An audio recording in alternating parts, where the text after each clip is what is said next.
happy to, oh, I guess I'm supposed to call the convention 2021 to order at 10:31 on May 22nd. And we're so glad to see so many familiar faces, and I'm seeing a few new ones that I didn't know before, and I want to welcome you. You are apparently relatively new members, although if you're from a different league from mine, you might be around for a while and I wouldn't know you yet. But anyway, it's great to see you all. I would like to first introduce our board liaison from LWVUS, Tony Zimmer. And she is a member of the LWVUS Executive Committee, and she chairs the LWVUS Diversity, Equity, and Inclusion Committee. She's also chair of the LWV National Popular Vote Task Force, and she served as LWV as board secretary from 2016 till just last year. Oh, Tony, what a job. Oh my, I really appreciate you. Tony was president of the LWV of New Jersey from 2011 to 2015. And she crisscrossed the state to visit 30 different leagues. They have a lot of leagues in New Jersey. In 2012, when Hurricane Sandy struck the state, it was just days before the general election. So LWVNJ had to cultivate special relationships and build consensus during the aftermath. They worked closely with several organizations, including ACLU, the state government, and so on, to ensure that the state could proceed with an election that would accommodate as many voters as possible, some of whom were stranded out of state. The effort was successful. It took great teamwork, listening, understanding, and thinking outside the box to make it happen. And they made a documentary about the experience, which I'll put the link in the chat in a little while. They received an award from LWVUS for the hard work they did to ensure that voters could vote under difficult circumstances. Tony enjoys writing and working with young adults and children as a theater teaching artist. So welcome, Tony, and she's going to update us on what's going on at LWVUS. Thank you very much, Tony. Thank you for having me. Can everybody hear me? Yep. Great. I just want to thank you for the privilege of being here today to speak as your liaison and also as a member serving on the national board. I'm so proud of you for the way you've come together and continue to work diligently after the tragic loss of your president last year. And of course, coping with the pandemic. And Sandy, you've truly stepped up to lead during this difficult time. And the future of the League of Women Voters of Delaware and its membership looks bright. You're on the eve of another biennium to continue to accomplish great things with Gwendolyn at the helm, and I know you will all do well. So I'd like to get you into what's been going on at National and what we hope to work on with you. It's been a really busy time. So let's start with like the post-election state legislature bills. With the 2020 election behind us, we know that our work is more important now than ever. Hundreds of suppressive voting bills have swept the country. So when necessary, we're prepared to take legal action to prevent these harmful laws from taking effect and limiting access to the ballot. So we've recently expanded our litigation team. There used to be 2 people, now it's like 4, and we have a larger advocacy team as well. So it seems like every day almost there's another case being added. It's just like whack-a-mole. You can't keep up. So they're doing a good job at it. So we hope to take care of that. Of course, there's the For the People Act. And as an organization with a mission of empowering voters and defending democracy, the League of Women Voters, we're really proud to support legislation that does the same. And we, as you know, the U.S. House of Representatives passed the bill twice, including the most recent passage on March 3rd. So we expect S1 in the Senate now to become a vote, fingers crossed, that it will pass later this year. let's see what else. The John Lewis Voting Rights Advancement Act. And, that really will restore the Voting Rights Act if we can get that done. It'll just bring back everything that was gutted. So that's really important. And it'll help curtail some of the worst voter suppression that we've been experiencing. So we want to make sure that, we just keep pushing. And let's see, there's so much. DEI, diversity, equity, and inclusion. So I'm very happy that Gwen is on the DEI committee. She has already contributed so much to our mission with some difficult cases that we've been experiencing that I can't discuss because of confidentiality. But with DEI matters, she has been there with us, giving one-on-one help, and it's been incredibly useful for us. So we're really proud, and you guys are so lucky to have her. So as you know, at the 2020 National Convention last June, we voted to enshrine our commitment to DEI. And it's right up there with our nonpartisan policy. And that's the way we look at it. It's equally as important. It's another cornerstone to our organization. So we're really proud of that. And, we're dedicated to creating a more perfect democracy. So that works for all people. And so it's really critical. Now, another thing that we're doing, I don't know if you recall, but there was some urgent issues that we advocated for during convention, the membership, and I'm going to read them to you. Climate change, the Equal Rights Amendment, gun safety, healthcare, immigration, the national popular vote, and abolishing the Electoral College, which is one of our big positions. So what we're doing now in the DEI committee is we're each been assigned certain issues as teams, the ones I just read, and we're going through the impact on issues publication and updating those issues to reflect DEI so that we can look at them through a DEI lens. So it's been quite interesting. We've already completed, I'd say about maybe 3/4 of the work.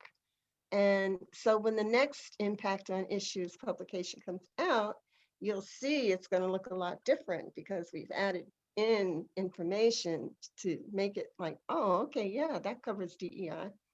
And we also have our the urgent racial social justice resolution that we passed during convention. So that's also being taken into consideration when we look at these issues. So that's really good. Let's see. We also need to keep in mind too that we can't do all this work alone. So we're partnering with other organizations who look at diversity, equity, and inclusion as important as we look at it. And so working together, we can get a lot more done in certain cases. Okay, let's see what else here. Oh, people-powered fair maps. So you know that we're going to be redrawing the district maps this year, so it's really critical. So the day of action was very successful on April 29th. And so a lot of our leagues started to build core groups of support, to engage the public about the importance of being involved in the process of getting those maps redrawn. And let's see. Oh, the filibuster. Yeah, I wanted to talk a little bit about that. So the filibuster rule is it's a partisan weapon, let's face it. And, it's obstructive and it just no longer promotes bipartisanship at all. And so what we want to do is we want to support filibuster reform to stop the filibuster abuse. Actually go back to the talking filibuster, where they can't just stall and waste time. Nobody's saying anything. They're just standing around. No, if you want to do this, you're going to have to do it. Talk until you drop or whatever. So we're working on reforms like that, and we'll see what happens. We elected our senators to legislate, and we don't want to just see this rule prevent Congress from from doing its job. So that's another important thing that's going on. I don't know if you're aware, well, you guys know everything. The outreach circle, okay? It's a way to stay engaged with other leagues. You know, you can just talk, you get action alerts, volunteer opportunities. And actually, I'm going to give you this email address. I'll do it afterward. I'll put it in the chat. But if you want to learn more about the outreach circle, you can go there and learn about it on our website. And we are very, very concerned about attaining DC statehood. DC statehood is critical. It's ridiculous. It's in the seat of our democracy, District of Columbia, yet, you know, they don't have full congressional representation there. And it's really terrible. I mean, those taxpayers, they deserve the same rights that everyone else in all 50 states receive, and they just don't have it. We know that it's not a partisan issue, but it really is a civil rights issue because, I mean, it's a racial justice issue. And so, you know, DC has more brown and Black people in it, and that's one of the reasons why it's not happening, statehood. So they don't want to have 2 senators there. And well, you know the story. So we're really fighting for that too. And what else? What else? I think those are the main points. I don't want to overstay my welcome, but I am really so proud of everybody here. You had so much to deal with over the past year plus, and you're doing a wonderful job, and I'm proud to be a liaison. Now, I'm kind of weird like this. I don't mind if somebody calls me. Like, I put my phone number in, you know, my cell phone. You can text me, you can call me. I give you my email address, you can email me. So whatever you feel comfortable with, if you need to get in touch with me, if you have a question about anything, just do that. And I'd be happy to help Okay. with anything. Well, Okay. thank you. And we could take some questions right now if we have plenty of time at the moment. So we'd be happy to. Yeah.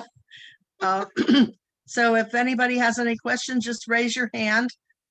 You can use the raise your hand function in the down there under reactions, or you could just raise your hand like this and I'll see it better.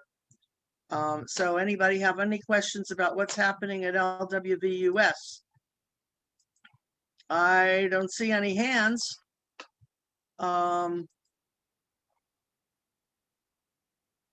Oh, Peggy. Well, Peggy's our climate change person. Peggy, you're hi, muted. Peggy. Unmute yourself, Peggy. Sorry. Marianne. I'm wondering if, since you're on the national scene, I'm wondering if you can tell us why the national does not take a stand on one of the climate change bills. They support, there's an official position in support of a fee, a carbon fee, and last session there were 9 bills which supported a carbon fee, but none of them, the league has never taken a position, and without a position we can't lobby. I mean,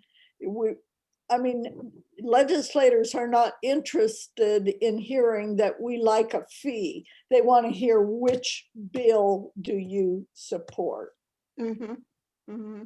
Okay, I don't know the answer to that question, but we do have a climate change focus group. So what I will do is I'll get in touch with them and ask them, because that seems like bizarre that they wouldn't do that. So let me make a note of it and I will let you know. Actually, I'm on the focus group. Oh, okay. All right. So then I can ask you, why don't we have that? Yeah, Peggy, why don't we have it? Yeah. All right, I'll find out. What I'm gonna do is I will get in touch with our litigation folks too, and advocacy, that group, and find out. So Thank you. I can have your email address. If you could put it in chat or just send it to me, that would be great, Peggy.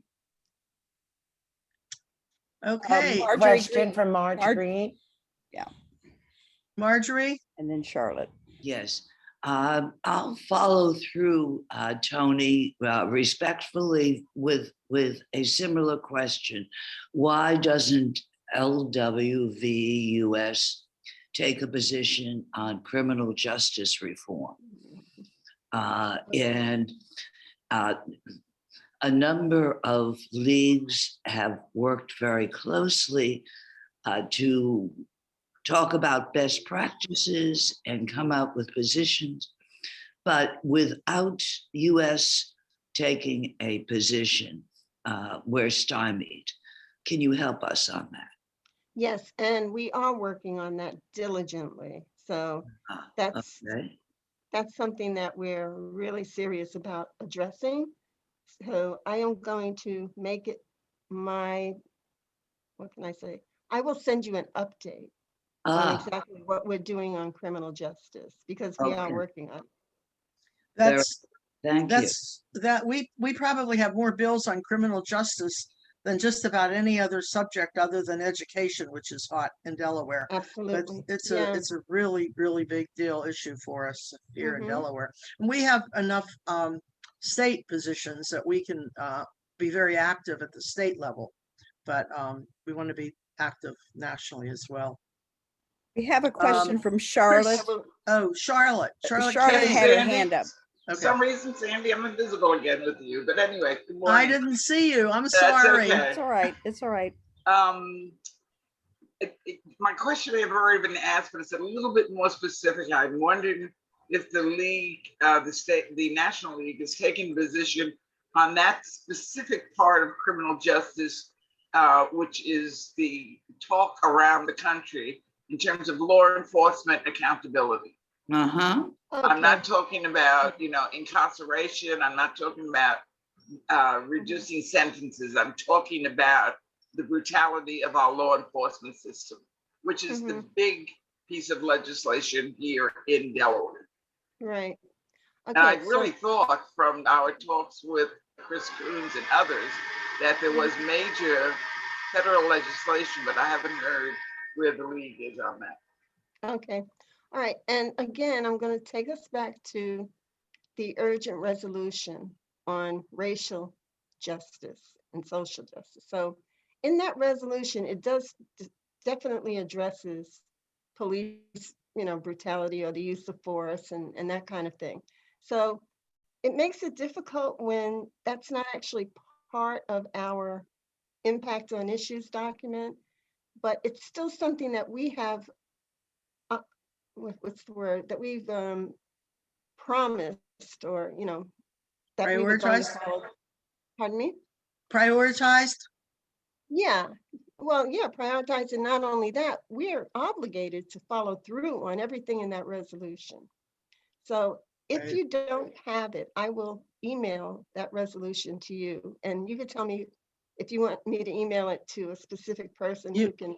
You can mail it to me, Tony, and I'll make sure that everybody that is involved with that sees it.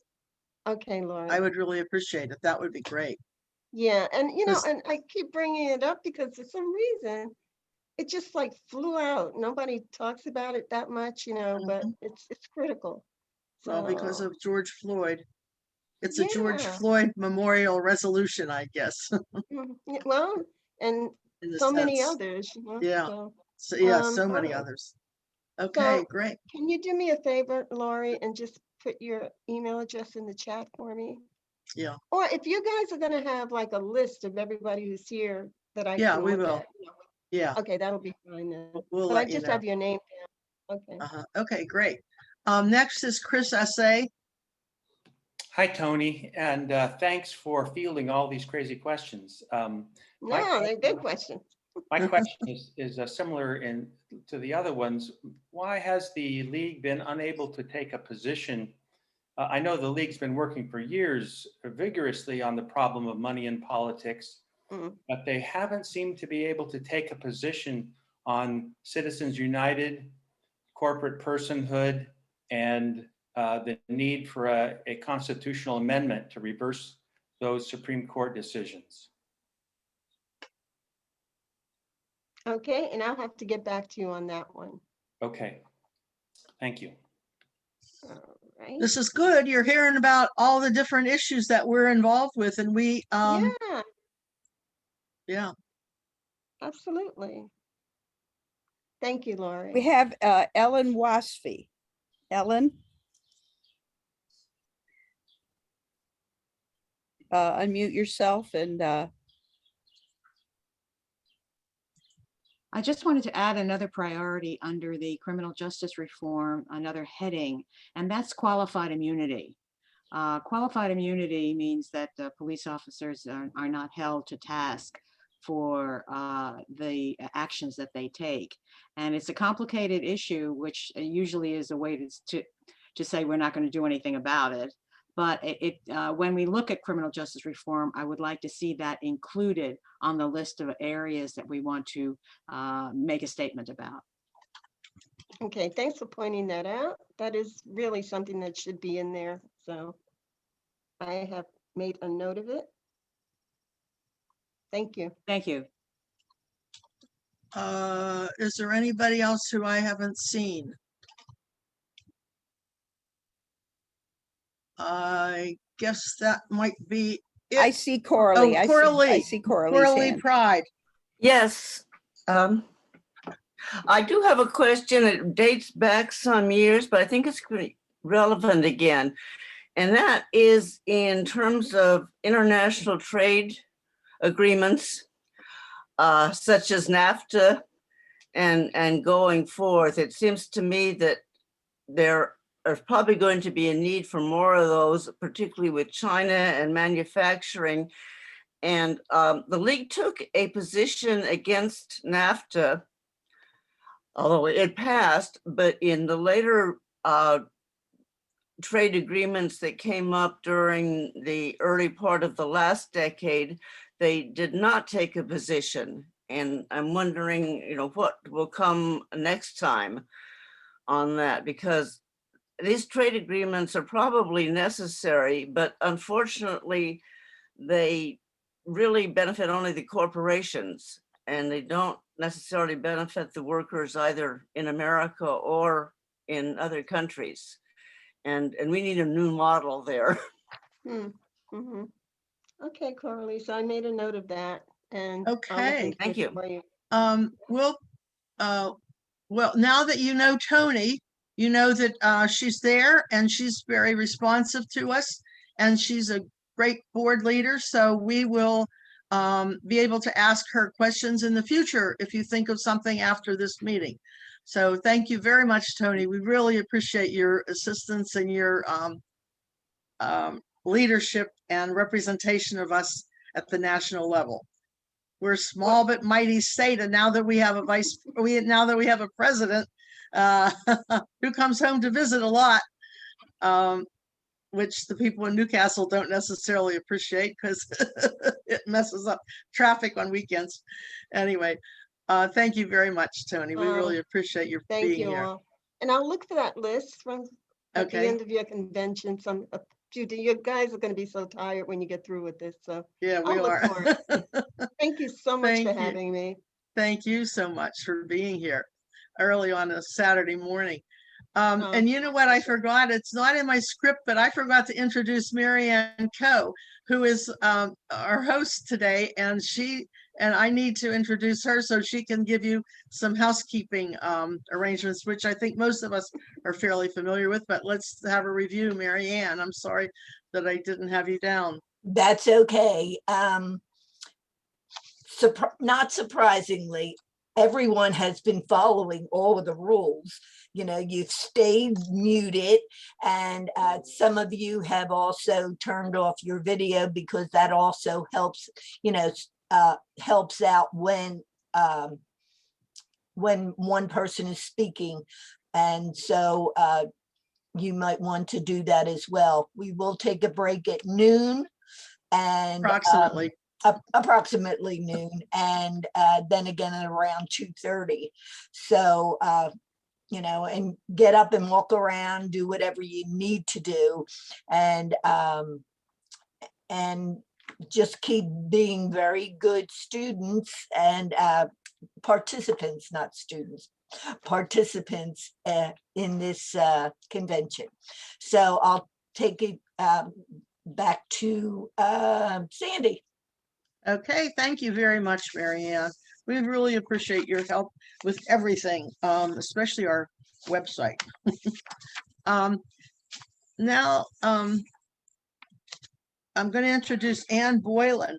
She's a retired professor of history at the University of Delaware. You are retired, right, Ann? I am, Sandy. Yes, thanks. I thought so. And she's the author of a book called Votes for Delaware Women, which I wasn't even aware of, but I will be putting the link in the chat room, and Kira will give you a direct link if it doesn't come out that way. Great, thanks. Now, The book is not actually physically out. It's coming out next month. Oh, it is. Okay, great. Well, maybe we can get a what's it called? A pre-something price on it at Amazon, a pre-publication price. I don't know. We'll see. I hope so. Okay. Will you go to the university or to Amazon to buy that book? You can go to Amazon. You can go to University of Delaware Press. You can go to Barnes and Noble. They all seem to have a link. That's great. I can't wait to see it. And anyway, she's a member of the Marker Nominating Committee for Delaware in a project of the National Votes for Women. Well, I'm going to let her explain what it's about, but they're going to have a marker not for Delaware on the National Votes for Women Trail. So Ann, tell us about this. Okay. Well, thank you, Sandy. Hi, everybody from the League. I'm so appreciative of all the work that you do. But as Sandy mentioned, I've been working with the National Votes for Women Trail, first to insert sites for Delaware. So there are now about almost 30 sites that are related to the suffrage movement in Delaware, and that's on the National Votes for Women Trail. But a subset of that has been to nominate and get historical markers for suffrage sites or suffrage individuals in Delaware, and those were funded by the William G. Pomeroy Foundation. And the first of these markers is going up. There will be eventually 8 of them, but the first is going up in Dover, and we're going to dedicate it on June 26th. And it is, I'm going to share my screen so you can see what I'm talking about. Can you see it? Not yet. Okay, there you go. Oh, here's something comes. There we go. Mm-hmm. All right. So the first marker is going to be for Mabel Ridgely, who was the leader of the Delaware Equal Suffrage Association at the time that Delaware's legislature considered the 19th Amendment. Didn't ratify at that time, but it did consider it. And then she became the first president of the Delaware League of Women Voters. And so there will be a dedication of her marker on June 26th at 1 p.m. in Dover at the Ridgely House where she lived. And here is what the marker will look like. And I think it's a very handsome marker. It will focus, of course, on her leadership of the Delaware Equal Suffrage Association and her work in the ratification process. There are a group of us who are working with Ann Baker Horsley, who lives in the house now, to get this all arranged. The marker will go at number 7, the green, and it will be in the garden, as you can see, sort of behind that little white lattice fence. So it'll be in the garden, be very visible from the street, and it will note Mrs. Ridgely's accomplishments. Eventually there will be other markers, but for now, if at all possible, it would be very nice if a representative, perhaps from Kent County, of the League could be present at the marker unveiling and dedication. I'd be very happy if one of you would be able to do that, to represent the league, because she was your first president. If you'd like more information about the trail, you can simply type nvwt.org into your search engine. You can certainly feel free to email me, and if you have any questions about the process or about this particular marker. I don't want to take much of your time. I know you have tons of work to do, and the work you do is extraordinarily important. So thank you for giving me the time to speak about this, Sandy, and thank you to all of you. And I'll stop sharing, and if you have a minute, you can ask me a question. If not, I'll get out of your way so you can get on to the important stuff. Oh, that's okay. This is important. Does anybody have any questions for Anne right now? If you do, I don't see any hands or raised hands. Oh, Marge Johnson wants to know the name of the book. Oh, the book is the simple name, Votes for Delaware Women. Okay, great. Thanks for asking. Anything else? I see Great. Jack. Oh, Jack. Jack Young. Oh, yeah, there's Jack. Yeah, and you might tell those of us assembled some of the other markers that are being considered throughout the state. Sure, thanks, Jack. It's good to see you. We have 7 markers approved, and we have an 8th marker still in the process of approval. So there'll be 2 in Sussex County. One that Jack knows about, I guess you know about both of them. One is for Leah Burton, who was the head of the ratification committee in 1920, and she's in Lewis. And the other goes for Margaret White Houston from Georgetown. She was a very early suffragist, very early active in the movement. In fact, she testified in 1897 at the State Constitutional Convention, urging the delegates to allow women to have the right to vote. And she was a stalwart throughout the entire time period. She was married to Delaware's congressional representative, Robert Griffith Burton. I'm sorry, I'm mixing up my names, Houston. So those are the 2 in Sussex. The one in Kent will be Mabel Ridgely. And then in Newcastle County, we have 4 in Wilmington, all of which have some connection to the white and African-American sort of overlap in suffrage activism. So there'll be a marker at the former site of the Garrett Settlement House, the 7th and Walnut, which is where white and black suffragists occasionally met together, which was very unusual in Delaware. There'll be one at Alice Dunbar Nelson's home, 1310 French Street. She was probably the most famous black suffragist in Delaware. There'll be one at the home of Blanche Williams Stubbs, who led the Equal Suffrage Study Club and the Delaware Federation of Colored Women's Clubs. And then the 4th one will be at 10th and Market, which will mark the first really big suffrage parade in May of 1914, where black suffragists did actually march in their own unit just in front of the Arden suffrage group.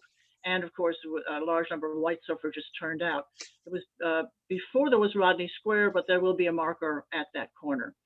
The 8th marker that's still under consideration will be in Newcastle, and it will mark the site of the Bethlehem Steel Plant, where a group of very militant working class white women went to Washington, got themselves arrested, went on hunger strikes in order to promote votes for women.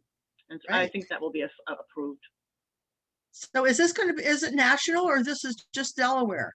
This is a national program, Sandy, that is being funded entirely by the William G. Pomeroy Foundation. They are paying for all the markers. Oh, that's wonderful. And right now they have markers in 35 states. I think if we get 8 markers in Delaware, we will probably have the highest percentage related to regulation. Terrific. Yeah. So it's a national program, and a number of markers have gone up. They've been dedicated. There was a dedication recently in Havre de Grace, Maryland, for one of their suffrage activists, and in Baltimore for 2 black suffrage activists who live next door to one another. So it's an ongoing program. And of course, Right. like everything else, it got sort of Slowed sidetracked down. by COVID. That's for sure. Well, thank you very much, Ann. We really appreciate your being here with us this morning. Thank Oh, you. Thank you. Thank you Okay. so much. And thank you again for all the work you do. All right. Thank you. At this point, I wanted to have a brief memoriam for Carol Jones. She was a very, very good friend of mine for many years. In fact, she was her obituary said that she was president of the Sussex League from 2001 to 2003, and I didn't move here until 2004, but I think she was president when I was here, so I think the obituary might have shorted her on her presidency in Sussex County. But in any way, she was very active during the period when I first joined, and I think there were only 18 members at that point. So we've really grown, and thanks to everybody from Sussex who have helped make that happen. She was also president of the state from 2011 to 2013, and from 2019 until her untimely death in December of last year. I'm still mourning her loss. She just was such a wonderful leader. She the best memory, as many of you know, she was a wonderful moderator of many league functions, especially candidate forums and so on. And I will never forget the time that she was handing out the rules and everything. And Sam Wilson, who is a fairly, well, with all I can say is he wasn't not particularly popular with league members, but he tried to do something that wasn't part of her rules, and she pounded her gavel and brought him to order. And it was quite a scene. It was really cool. She was a wonderful person. So I just wanted to have a moment of silence in memory of Carol Jones. So if you would all bow your heads a little bit. Thank you.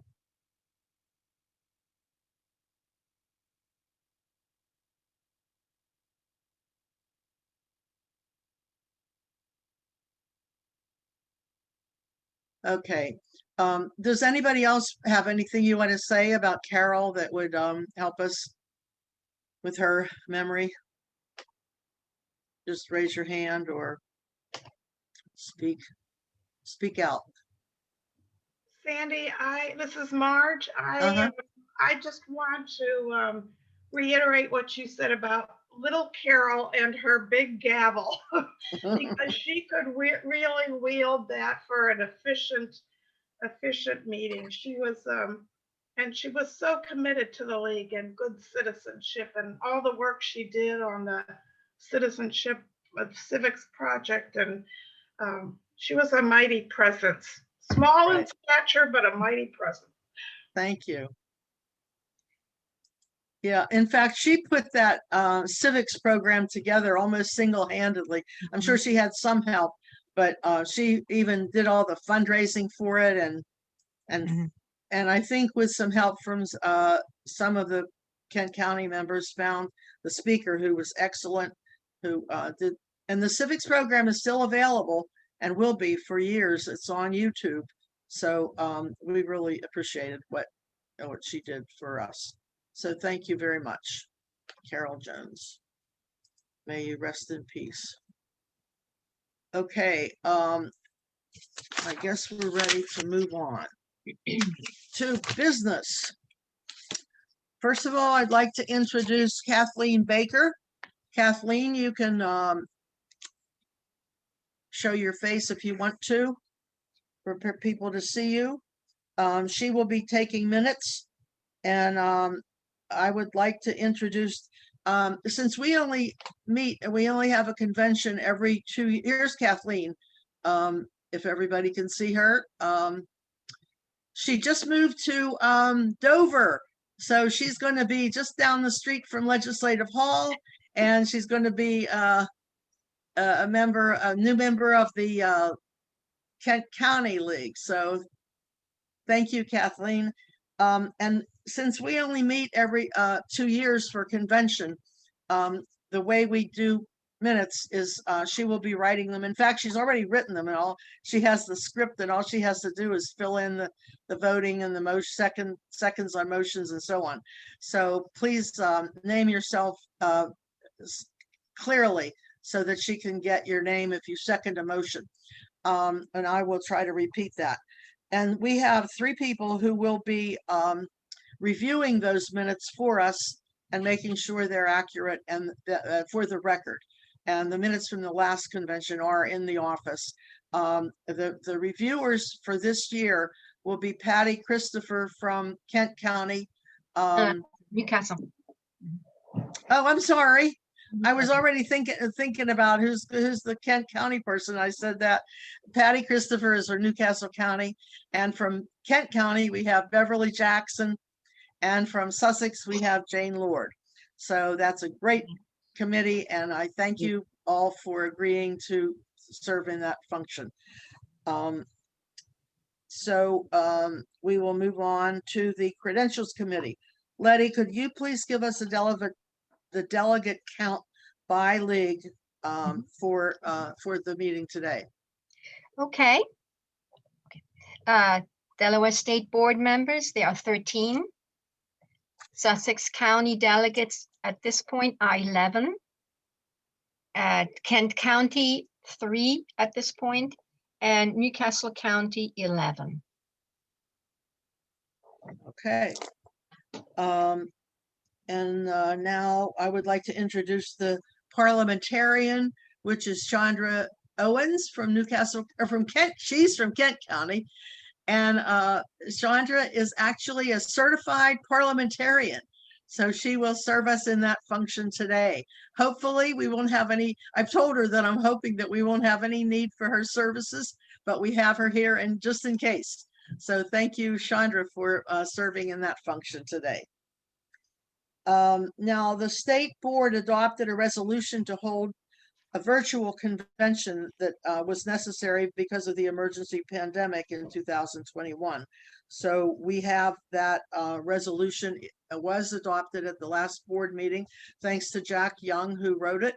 And we appreciate that, so that we're legal having a virtual meeting today. Now we will, I'll have a motion to adopt the rules of convention. Kara, do you have those to put up? No, rules of convention? No, I just have the Okay. book. Okay, they were in the book. Everybody Oh. got a copy of those. So you should have those in your book. And so would somebody please make a motion to adopt the rules? And wait till I get Second. wait a minute, I didn't hear that. Who made the motion? Kathleen Baker with Coralie Pride on the second. Thank you. All in favor, raise your hand. Wait a minute, there is a poll. Oh, So you should have that's right. adoption of rules of convention. Shall the motion be approved? Please choose. We Please don't see choose the poll. You, we don't okay, see the poll. just a Kara, you minute, can just a take- minute. You It's can, coming. oh, here There it it is. Here's the poll.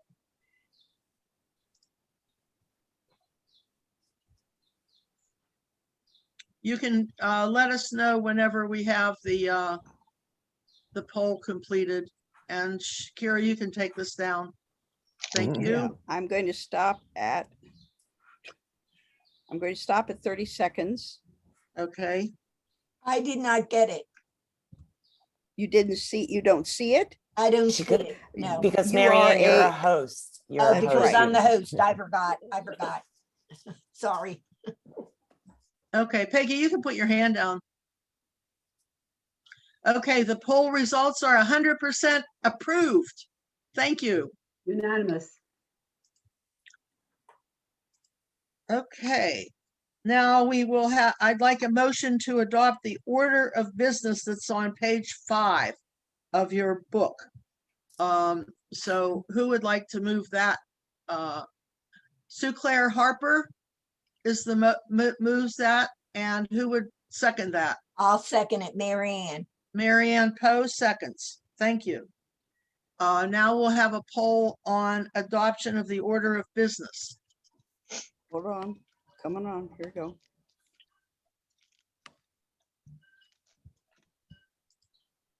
Okay, everybody vote on that poll. You don't even need to raise your hand. All you need to do is vote in the poll.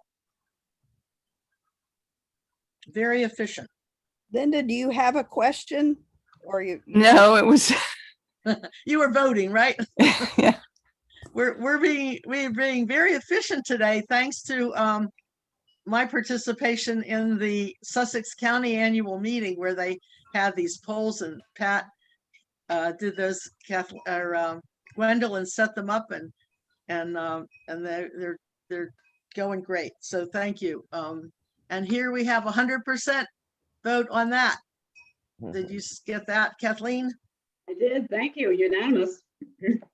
Okay, and then the minutes from the last convention, which was held on June 1st of 2019, were read and approved by Susan Mitchell from Newcastle County, Rain Tyler, thank you, Rain, from Sussex County.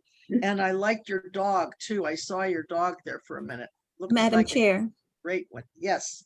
we did not vote on the adoption of the electronic emergency rules. Oh, we didn't need to do that, Okay. Chandra, because that was adopted by the board at the last board meeting. Okay. Okay, thank you for reminding me. That was very helpful. Thank you. Okay, now,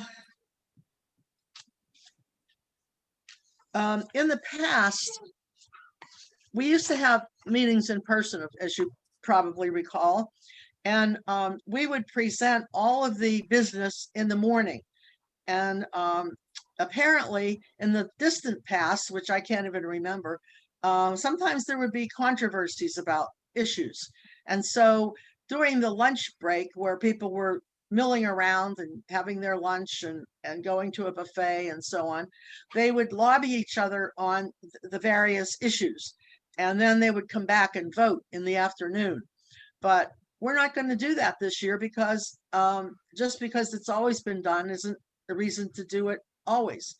And so we decided that we're going to change tradition this year because of the COVID, and we're going to introduce the motion, just have discussion, if any, and then we're going to vote right away.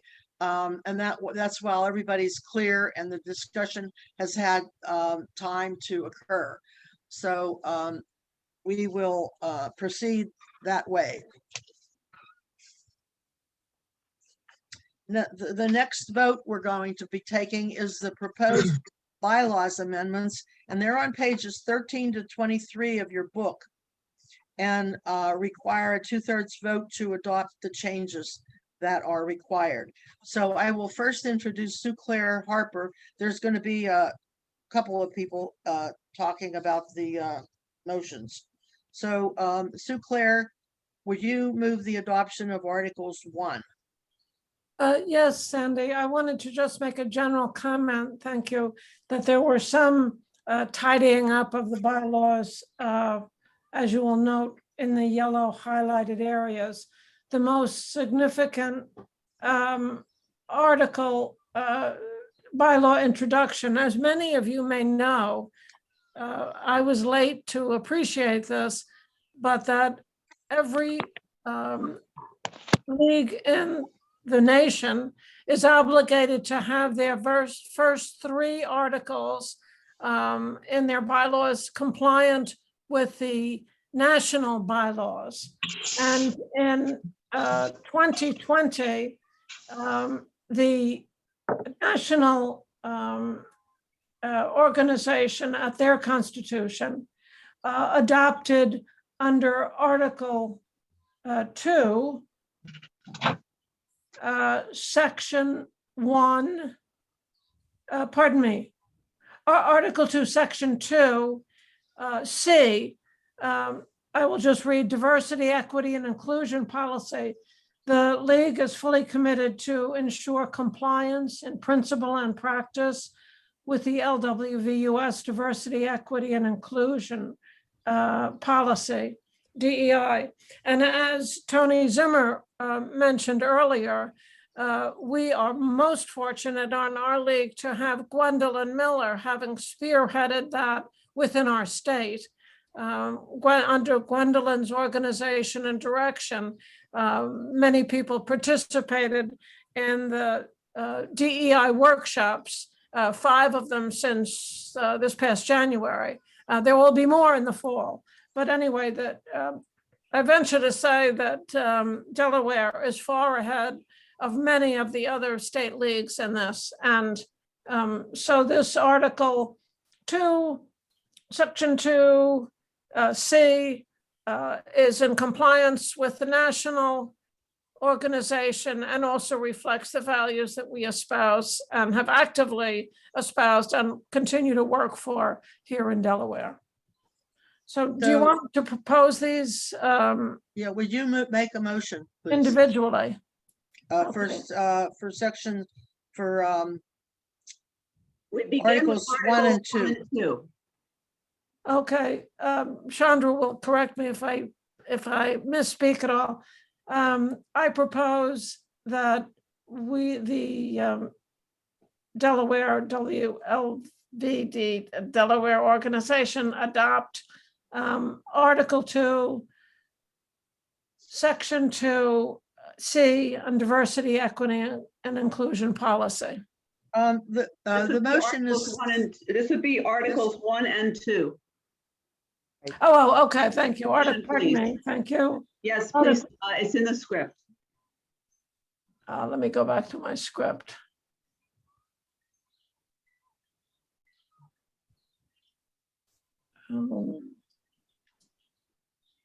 I'm sorry, I'm slow. I'm And- working on someone else's computer. And the chair will recognize someone who wants to second once this motion is made. Thank you. I propose the adoption of proposed amendments to 1 and 2. 1 and 2. 1 and 2, Okay. as just discussed, listed on page, it's actually 12 and 13. Yes. Is there a second to Sue Claire's motion? I second. Ellen Waspy from Kent County, and also from the board. Okay, we have a poll now to approve. Oh, wait a minute. Before we do the poll, does anybody have any questions about these? Or any discussion? Seeing none, we'll go ahead with the poll.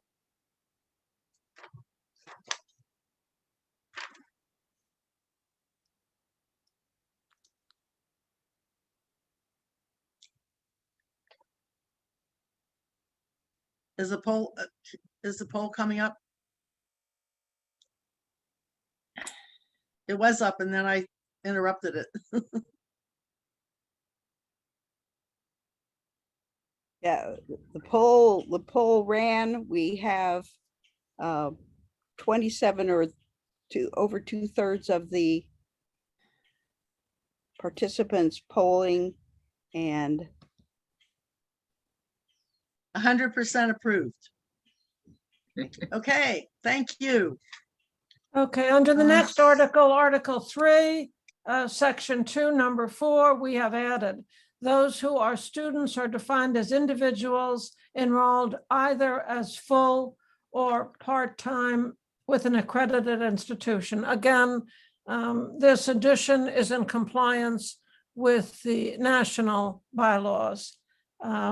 So let me go back to the script. I move for the adoption of the proposed amendments, Article 3, section, membership, Article 4. officers. And officers. And Board of Article Directors. Wait. Declare this is supposed to cover Articles 3, 4, and 5. So forgive me. All right, I'll go down to 4. Okay, those are, I should have mentioned that in many places you'll see the addition of She, he, and they, where formerly it only listed she and he, and that's in the effort of inclusion of all members. Okay,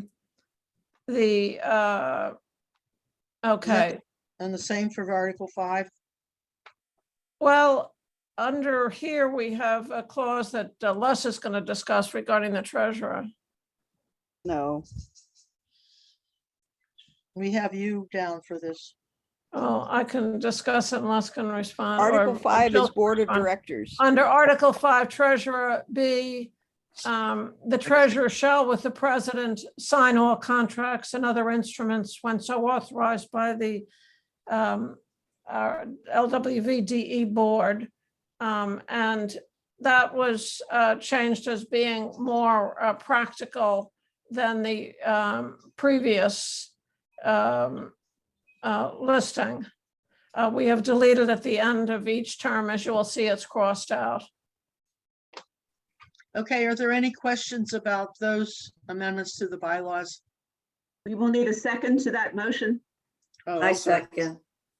And Jill who is that? seconds. Who was second? Jill. Jill Iskowitz, thank you. You Okay, ready? yeah, Okay.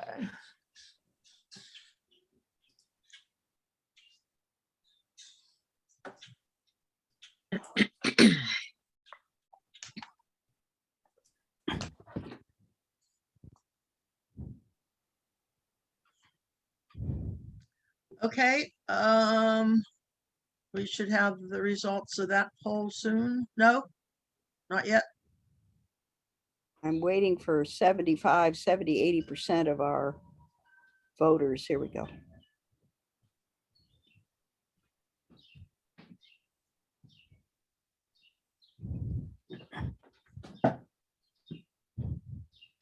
Has everybody voted? Okay, 100% again. Yay. Sue Claire, Article 6, recognition of local leagues, and Article 7, nominations and elections. Okay, under Article 6. yes. Now, to tell you the truth, I think we had I had an oversight.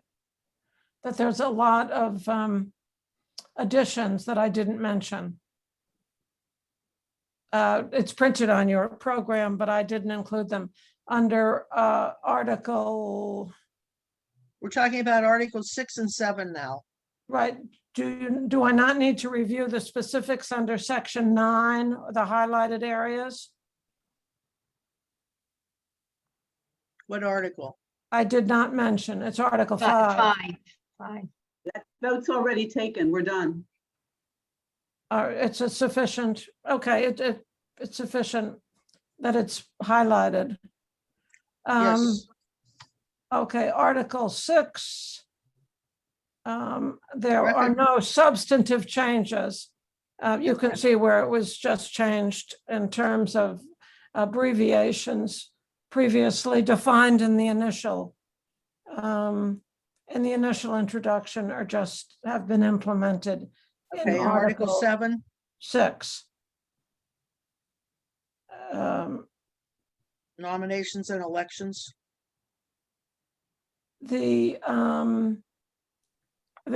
Yes, under Article.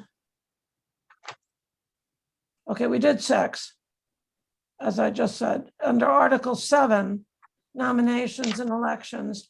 Again, the first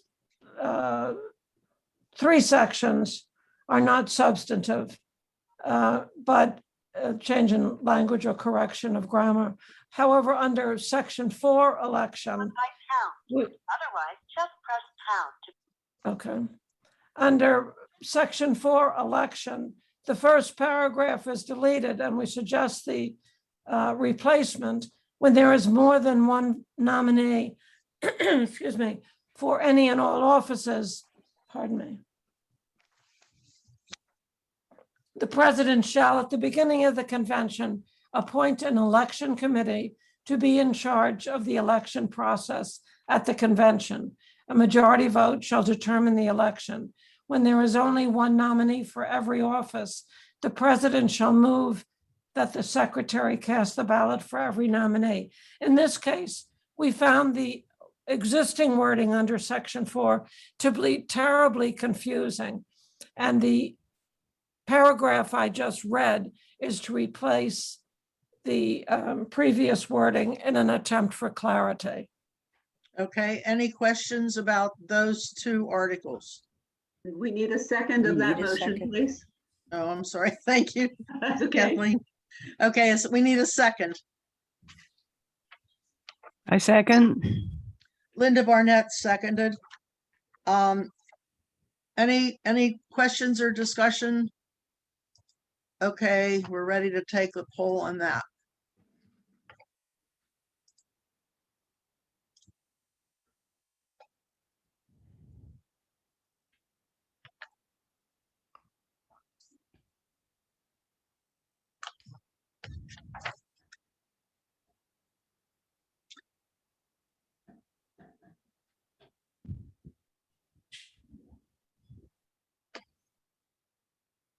Did everybody vote?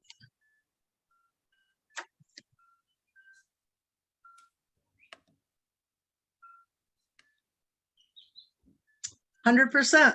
Yay, thank you. Okay, now I'm going to introduce Les Stilson, who is the outgoing chair of the Finance Committee after years of wonderful service and outstanding support to the league. Thank you, Les. And he will make the next motion. I'm assuming that folks have reviewed the proposed amendments.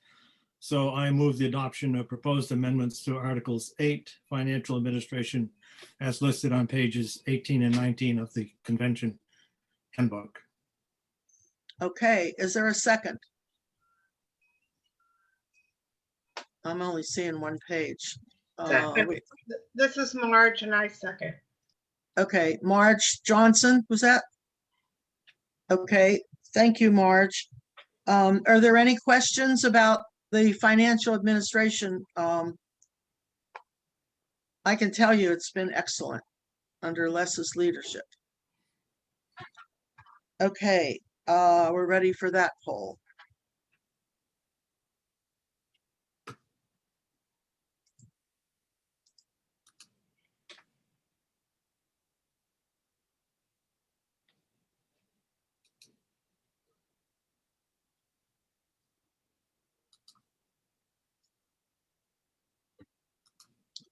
Everybody vote? Not quite. Okay.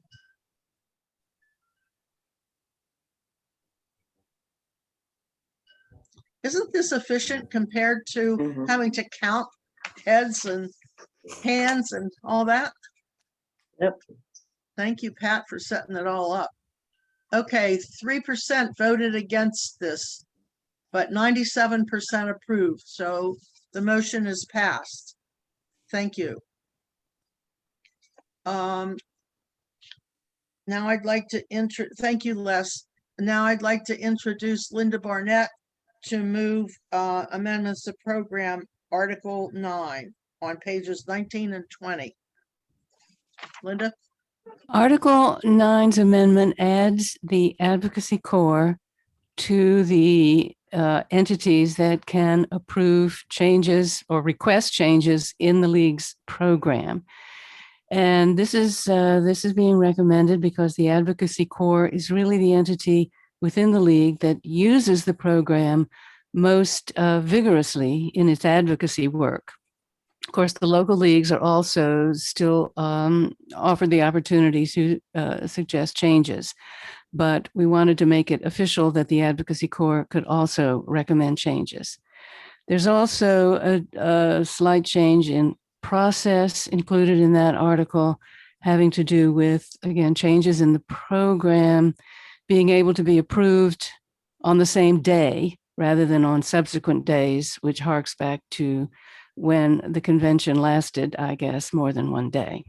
So I move the adoption of Article 9's in amended form as seen on pages 19 and 20. Is there a second to that? Second. Lori Yaden seconded that. Thank you, Lori. Are there any questions or comments? Yes, I have a question about that amendment because it still talks about a subsequent session. And as I gathered from what you said at the beginning, Sandy, we're going to be voting on everything as it comes up. So this is not, I see program is in the afternoon, but there's not a subsequent session. Well, this is for the future. This change would not go into effect for today's event. So it's in there because there could be sessions in the future. I believe that's how the bylaws already read, is that you have to vote at the subsequent session, which is why we always did morning and then afternoon. I'm just asking, I don't know. Well, we'll leave it. We're leaving it so that they can do that in the future when we have in-person meetings again, and not have to follow the precedent that we're setting today. Yeah, I think that was covered in the rules that Sandy presented at the beginning, that we would be voting on motions right after they were presented. Mm-hmm. Okay, are you comfortable with that, Marge? We may want to change it in the future. Oh, you're right. It's still confusing. These bylaws always need to be relooked at. Okay, we'll try to tweak that for the next time. Chandra, do you want to comment on this? I do, and I just want to say the language says maybe, so it doesn't necessarily is required to have a subsequent session. So you may have one or you may not. So oh, great. So that that flexibility. Thank you very much. Oh, I really appreciate that. Thank you. So that answers your question, doesn't it, Marge? Yeah. Okay, good. Thank you. Any other questions or comments about the amendments to Article 9? Okay, I guess we're ready for the vote.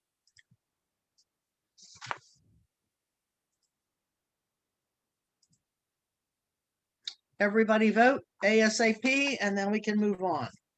And Sue Claire, you'll be coming up again next on Article 10, 12, and 14.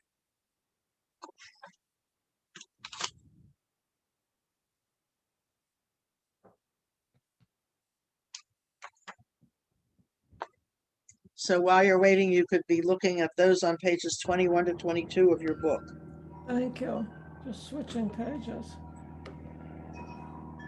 Okay, 97% said yes, and there was a 3% abstention, which is probably about one person.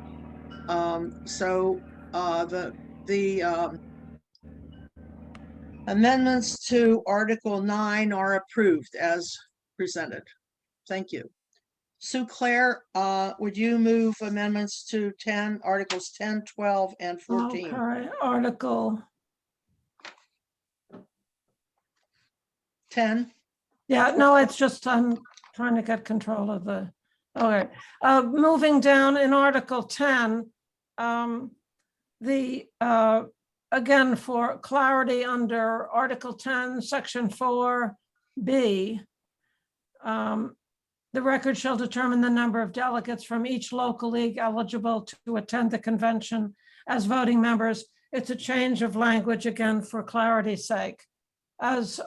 And any of the other highlights, I think, are self-explanatory under 10. What about 12? Under 12, nothing substantive. As you can see, it is just the abbreviation to replace national with LWVUS. Okay, and amendment and 14, Article 14, again, similar, not substantive, under Section 1B. It's the LWVDE designation is there instead of state. Okay. Okay, and I will go back. I propose, I move the proposed amendments to Articles 10, Convention, Article 12, Convention and Council, and 14 be approved. Is there a second? Oh, I guess that's Sandy. Is there a second? Jill says a second. Jill Itzkowitz Yeah. seconded that motion, and we're ready for a vote. Everyone vote, please.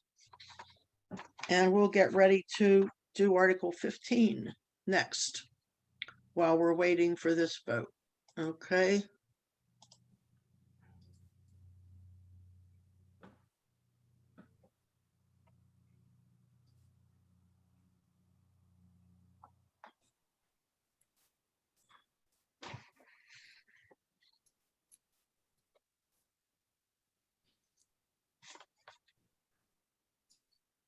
Once we get finished with the bylaws, we'll be looking at our budgets for the next 2 years. 100%, yay, thank you.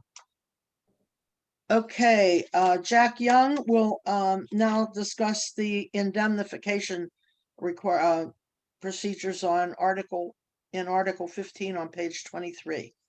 Article 14. Okay, Article 14, indemnification. Thank you, Madam President. okay. I move that we approve Article 14 indemnification that is found on page 23 of the convention book.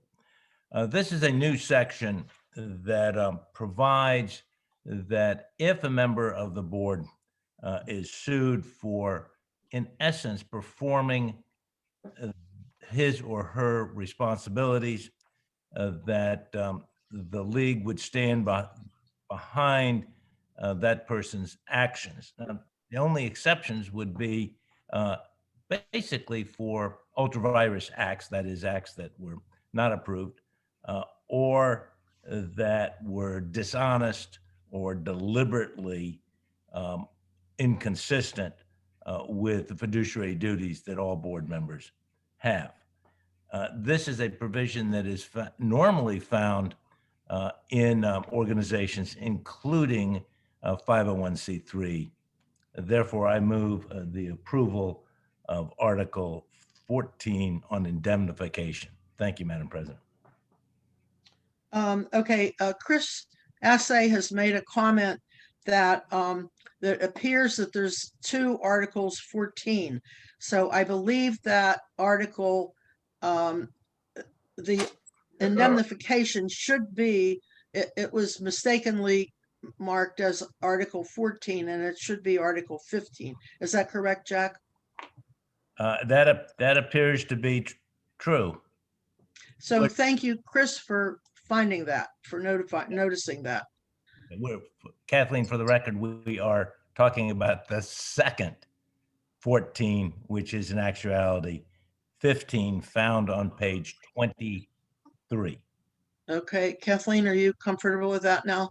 I've been following well. Thank you. We do need a second. Yes, okay, a second?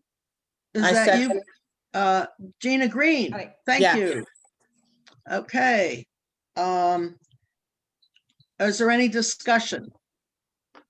I had my hand up Oh. just simply because of the clarification issue that was just raised and Okay. resolved. So Okay, great. and Thank you.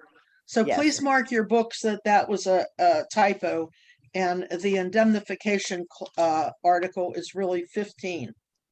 And thank you. And Charlotte King, I will get your request to Kira. I can't do, Charlotte has asked for a copy of the book. Oh, okay. And I'm busy. I think that was in the chat. I think Kira put that in the chat earlier. No, we haven't put the book in the chat, so. Oh, No, I'm but I sorry. will. Oh, no, Kira that's can right. do that. Yeah, Yeah, thank okay. you. And that may be for other folks as well. So Oh, this we are going with adoption of proposed amendment 15 as to amendments to Article 15, which is the indemnification. Okay.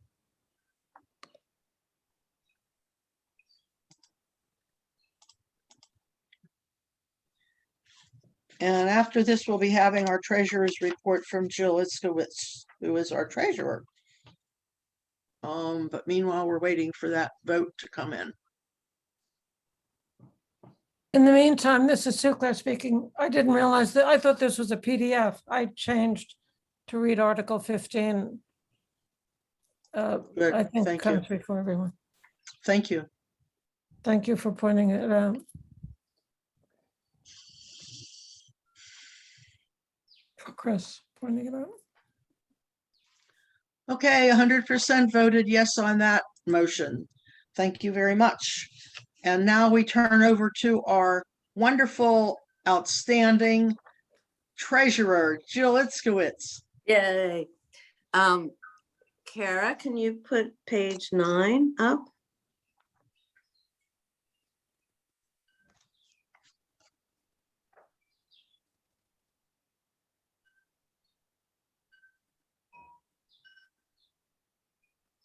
Keep going. There we go. There we are. Thank you. This is our statement of financial position, and I put 3 years so you can see our fabulous, fabulous growth. Wow. So you can see our, thank you for that. Our actual checking account hasn't increased. Our Vanguard account, that's our endowment fund to safeguard us.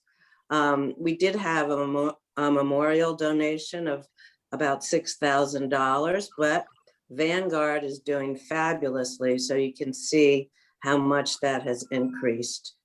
So, and also during this year, the COVID's been very good to our budget because we haven't spent any money. So, but we're looking very, very healthy.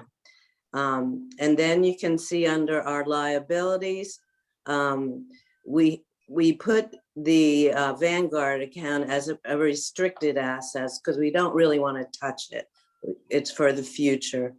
And then you can see for grants, we have about close to $6,000. And then our unrestricted net assets are about 8,800. Very good. Does anybody have any questions? I'm having trouble seeing the whole screen, so anybody that has questions should just speak up. Can you tell briefly what grants were received this past year? The Oh, 6,000 or so? well, Sandy can tell you. It's primarily all redistricting. Yeah. Yeah, we've gotten a total, we just submitted our annual report, our final report for the current year to LWVUS. They gave us, once they receive that and approve our final report, we'll be getting another $750 in, but that will make a total of $4,000 from national for redistricting from last year and this year. And ACLU also gave. Yeah, ACLU also gave us $1,500 toward our redistricting project, Fair Maps, people powered Fair Maps. So we're very fortunate to have a lot of funds there, and we haven't spent a lot of that yet because of COVID, and we haven't been able to have meetings in person, but we will be doing more of that. And we're going to spend some money on printing and t-shirts and buttons and things like that. So we really appreciate all the donations that have been made to us. And also LWVUS made Maptitude accessible to us for free. And that usually would have cost us $5,000. So really National has been very generous with us, which is very unusual, I have to tell you. And I should have said this when Tony was here. LWVUS has been extremely helpful. They've had multiple Zoom meetings and so on. But anyway, I don't want to go on about that. But that's the primary thing that we've had in donations. And Kim, I think you might have had a couple, didn't you? Did you have any this year for Vote 411? No, No. one didn't get any grants this year. We didn't apply. Last year, you got some, right? Yep. Okay, so that's what that's about. So and I want to make a pitch for the endowment fund, which is the Vanguard money. We set that up many years ago as a sort of a safety fund. If we have a bad year, we'll have money to keep the league functioning. And so we've had a bad year this year, but it turned out to be a good year financially. So we will be working, I'm sure the board will be, the new board will be looking at how to set some rules on how that money might be spent in the future. But we've done very well with our Vanguard and good oversight by the Finance Committee and with Jill and Les Silson and others. And I'll just add that we do invest in socially responsible funds. Yeah. We make sure that we would approve. Okay. Anything are there else? Any other questions about the financial report? I'm not seeing any, not hearing any. So we will file the treasurer's report for it says for audit review for review by our very competent Pat Petchel review. Peggy, you had a question? You're muted. Does socially responsible mean no fossil fuels? Yes. Thank you. Okay, anything else? Okay, the report will be filed for review later. Now I'd like to introduce Marge Johnson to make motions about the budget, which is, there's going to be 4 motions here. So Marge, you're on. Well, the first one is that I move the adoption of the proposed per member payment of $11 for members, to $5.50 for each additional household member, and no charge for students for the year 2021, 2022. Is there a second? I second. Patty Christopher. Patty, thank you. And I want to make a comment that has not been raised from the previous years. So we are not raising dues. We're not raising per member payments at all. So thank you. Any questions about the per member payments? In case for new members, per member payments means that when you pay your dues to your local league, then they send $11 each year to the state. And they also send some funds to national, to finance national. That's because we have a single source membership. In other words, you join at the local level, and that automatically means that you're a member at the state level and at the national level. And you don't have to make 3 different payments to 3 different organizations, like some organizations I belong to require. And so I only donate to one. Anyway, so we had a second. Are we ready for the vote? Go ahead, Pat. Well, Marge. Oh, okay. So here's the vote on the first per member payment for fiscal 21-22. Everybody vote. We tried to make this easier, but it didn't happen. So we'll go through it. And we're just about on time, believe it or not. Almost. Okay, 100% approve. Yay, thank you. Marge. I move the adoption of the proposed 2021-2022 budget that was in the booklet. That's on pages 10 and 11, I believe. Right. Okay, is there a second on the budget? I second it. Tina Green seconded that. Are there any questions or comments on the budget for 21-22? I don't see any comments or questions, so we can go to a vote on that. Everybody vote.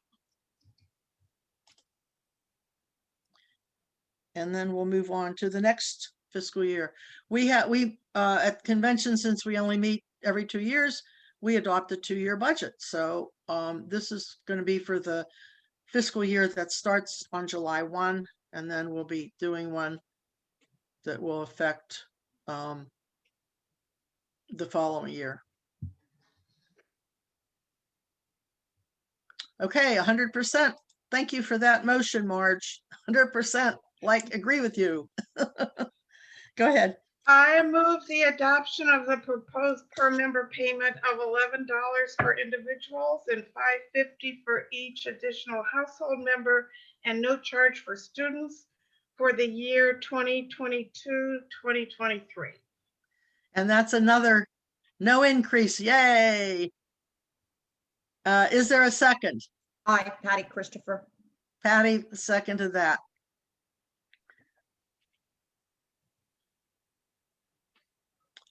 Any questions or comments about that budget? Okay, great. We're ready for the vote on the budget or the dues for 21, 22 or 22, 23 Per member payment. per member payment.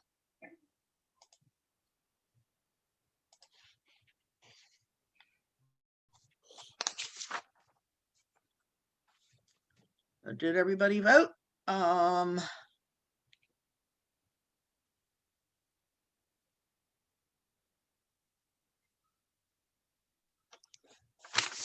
Excellent. Okay, I move 100%. the adoption of the proposed 2022-2023 budget. Any question? Second. We need a second.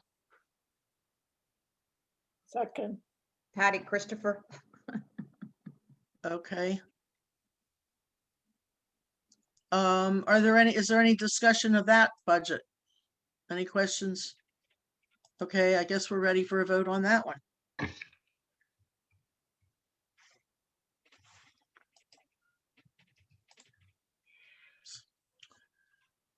I X'd. Well, I'm not supposed to vote anyway.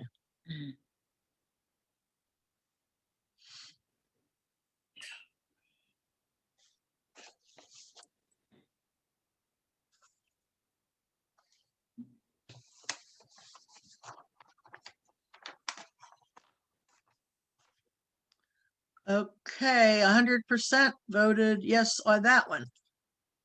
Thank you.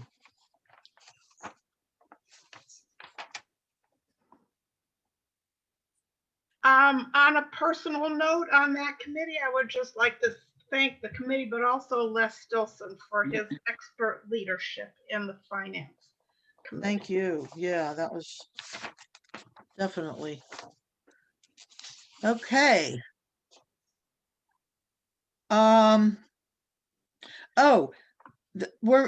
We have 2 minutes left before lunch. But we can take a couple more minutes than that, because we have one thing that isn't in your book that we wanted to sort of take a straw poll, and that is going to be introduced by Marge Johnson as well.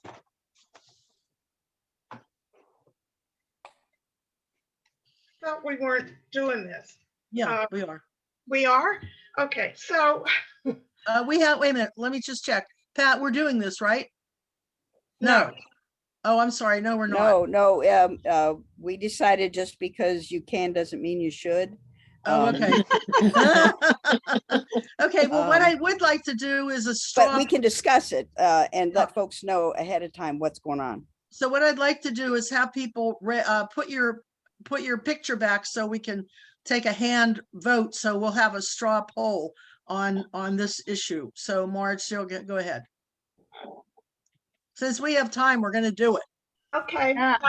So as you all may remember, back in 2020, we were planning under Carol's leadership a trip to Seneca Falls, because there was a celebration of the 100th anniversary there from the first meeting of the league in Seneca Falls, and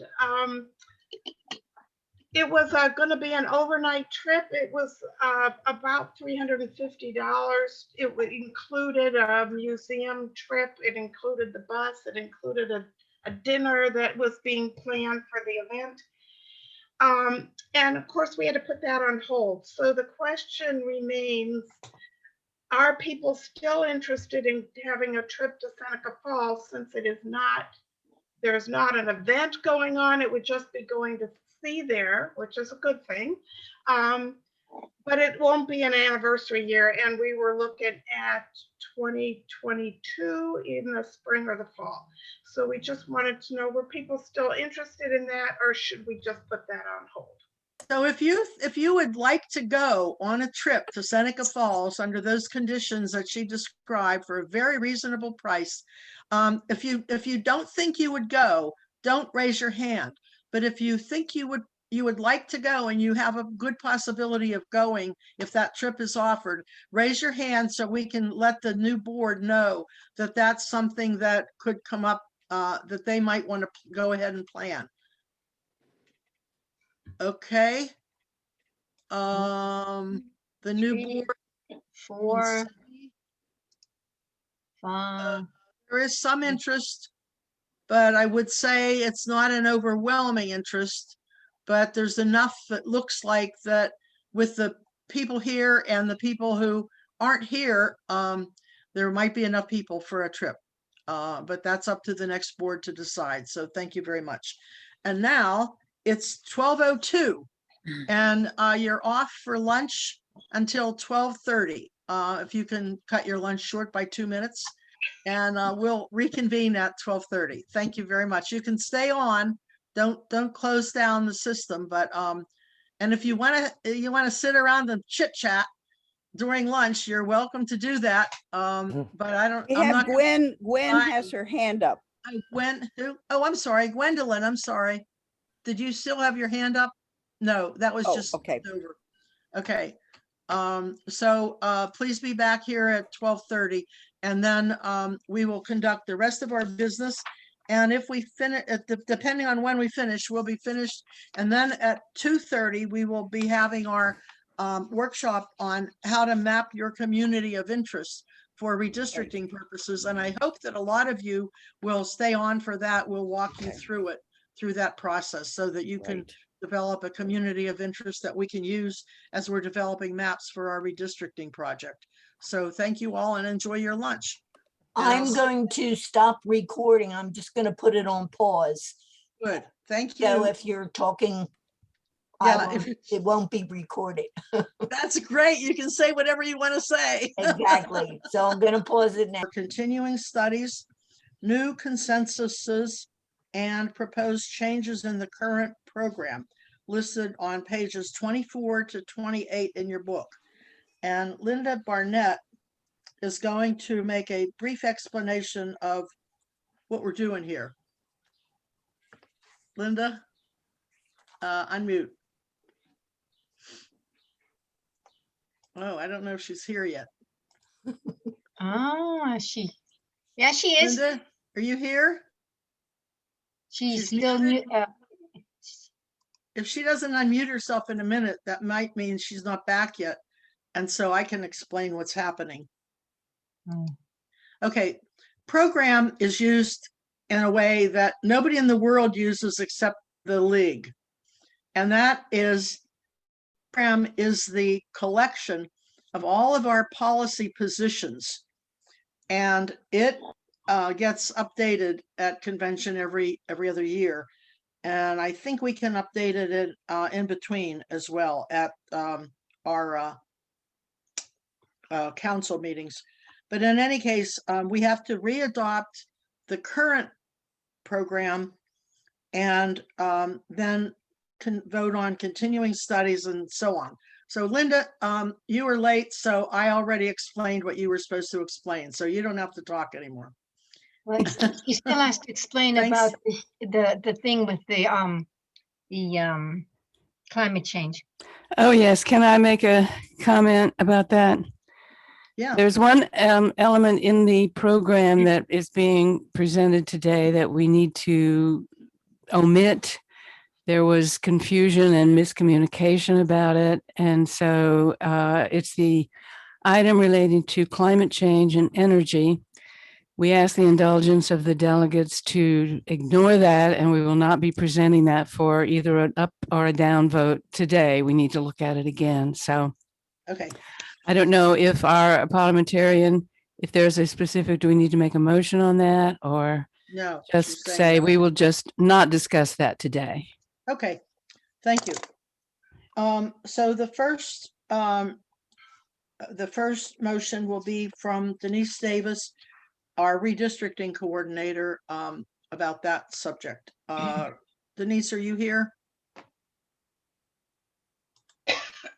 Denise? Denise? She was on the phone last time. Denise, are you here? She's here and she just unmuted. She might be having an audio problem. She might have to log out and log in again if she could hear me. Can you hear But- me? I can hear you. Okay, now I we can can hear hear you. her. Okay, good. Go ahead. Go ahead with your motion, Denise. Okay, thank you. I move adoption of a change in wording under state government in the section on redistricting. That the title reads apportionment and redistricting. I move that we eliminate the word apportionment because that is the procedure for the president to apportion seats to the U.S. House of Representatives among the states based on the latest census and does not apply to any procedures in Delaware.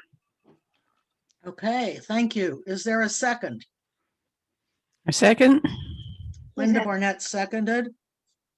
Is there any discussion or any questions about that? Yeah. Seeing none, we'll call for the vote on that motion.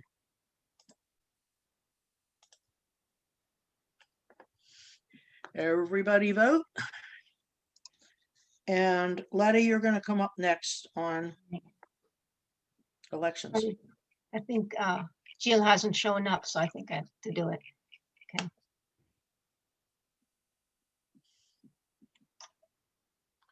We're waiting for the outcome. I of the- only have, I'm waiting for at least 75% voted.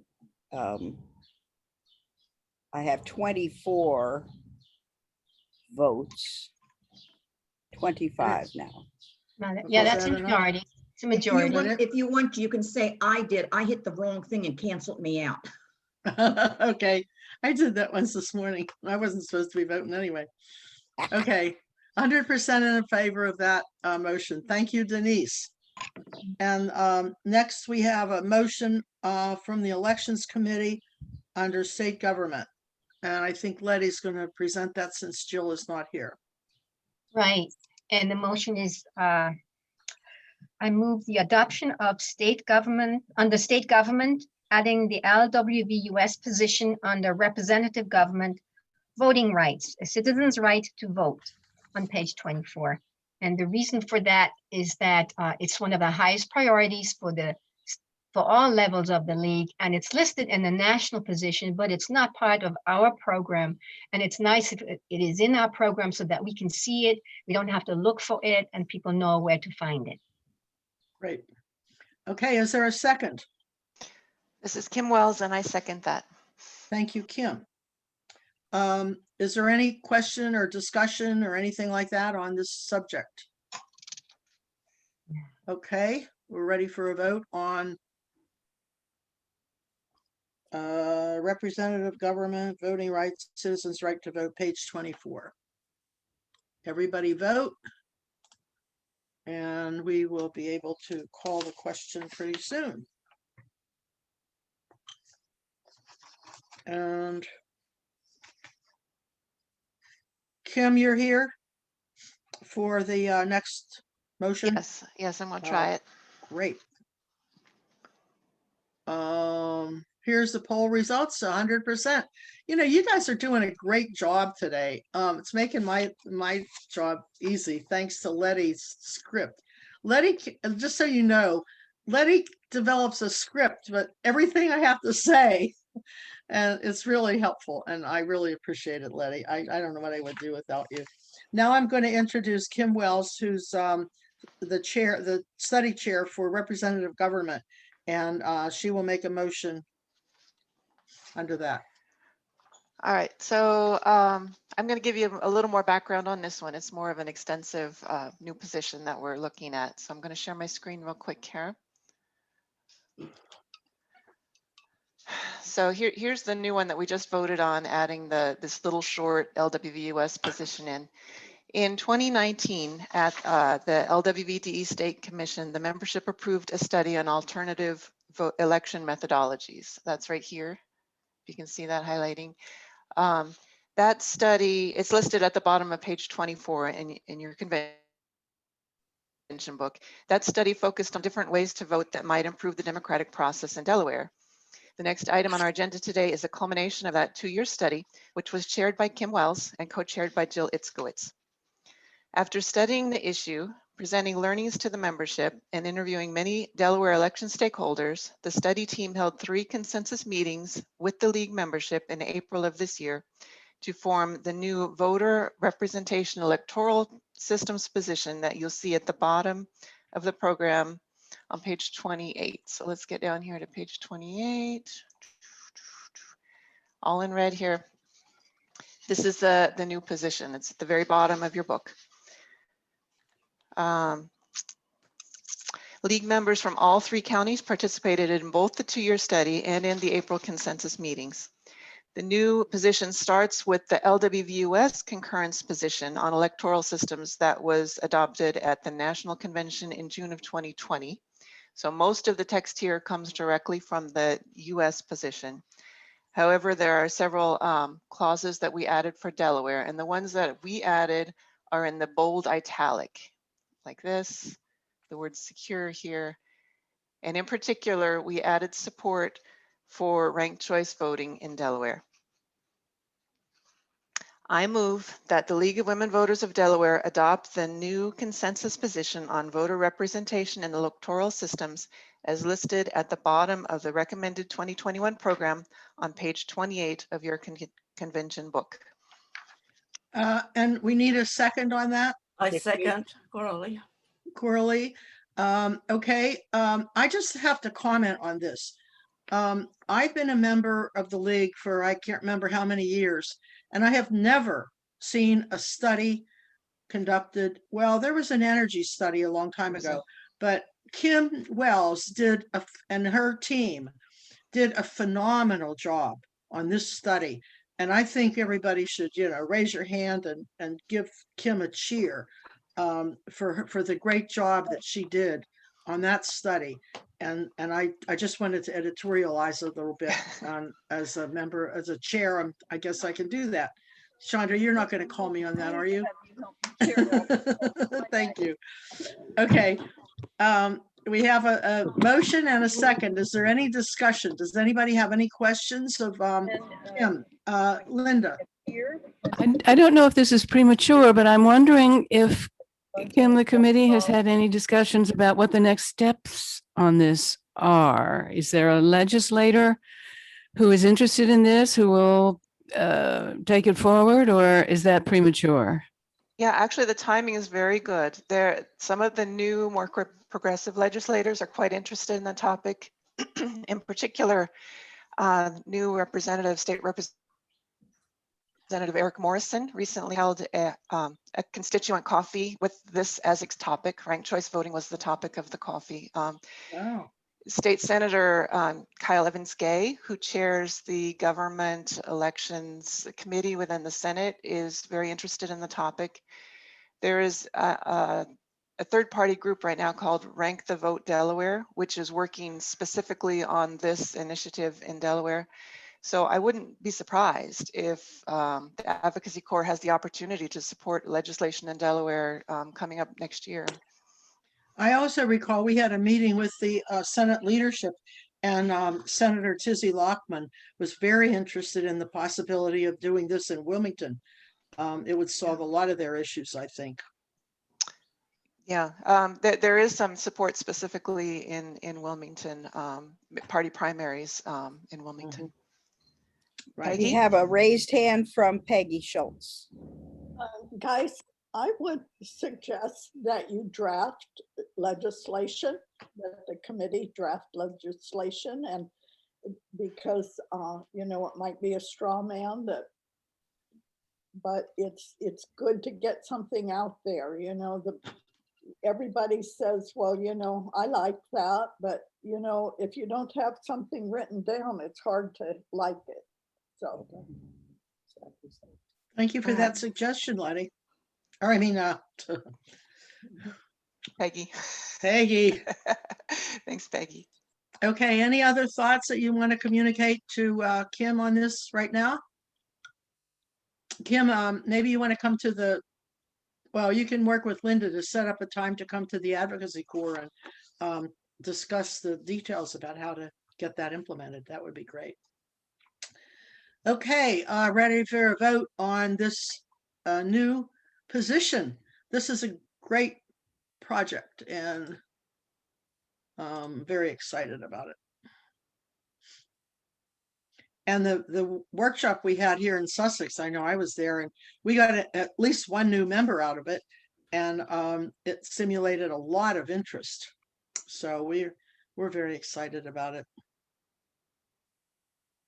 In fact, the new member was from Bridgeville, and we don't have very many members in Bridgeville.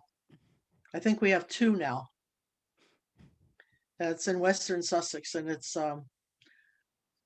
there's a lot of well, anyway, it's approved 100%. Thank you, Kim. Thank you for your great work. Okay, now Penny Diner, who's on the Education Committee, will be introducing a motion.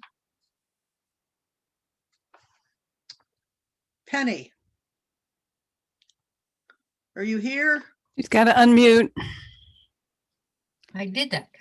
There you go. I didn't Thank say you, Penny. unmuted or muted. Okay. Penny with the beautiful drapes. Yes. Education is a hot topic right now. And we on the Education Committee found that the previous wording relative to financing public education was not adequate for us to respond to best practice in what's currently being done in the education world today. And so we would like, and we've talked to all 3 counties, and we would like to move the adoption of a proposed new consensus under social policy, education. Okay, is there a second? Letty? Second. Letty seconded. Okay, are there any questions for Penny? Not seeing any hands. Charlotte has a question. Charlotte. Unmute yourself, Charlotte. Yeah, you're muted. Can you again explain what the motion is? I didn't understand it. Okay, we had a very specific definition of just financing public education. And we want to change that just to public education.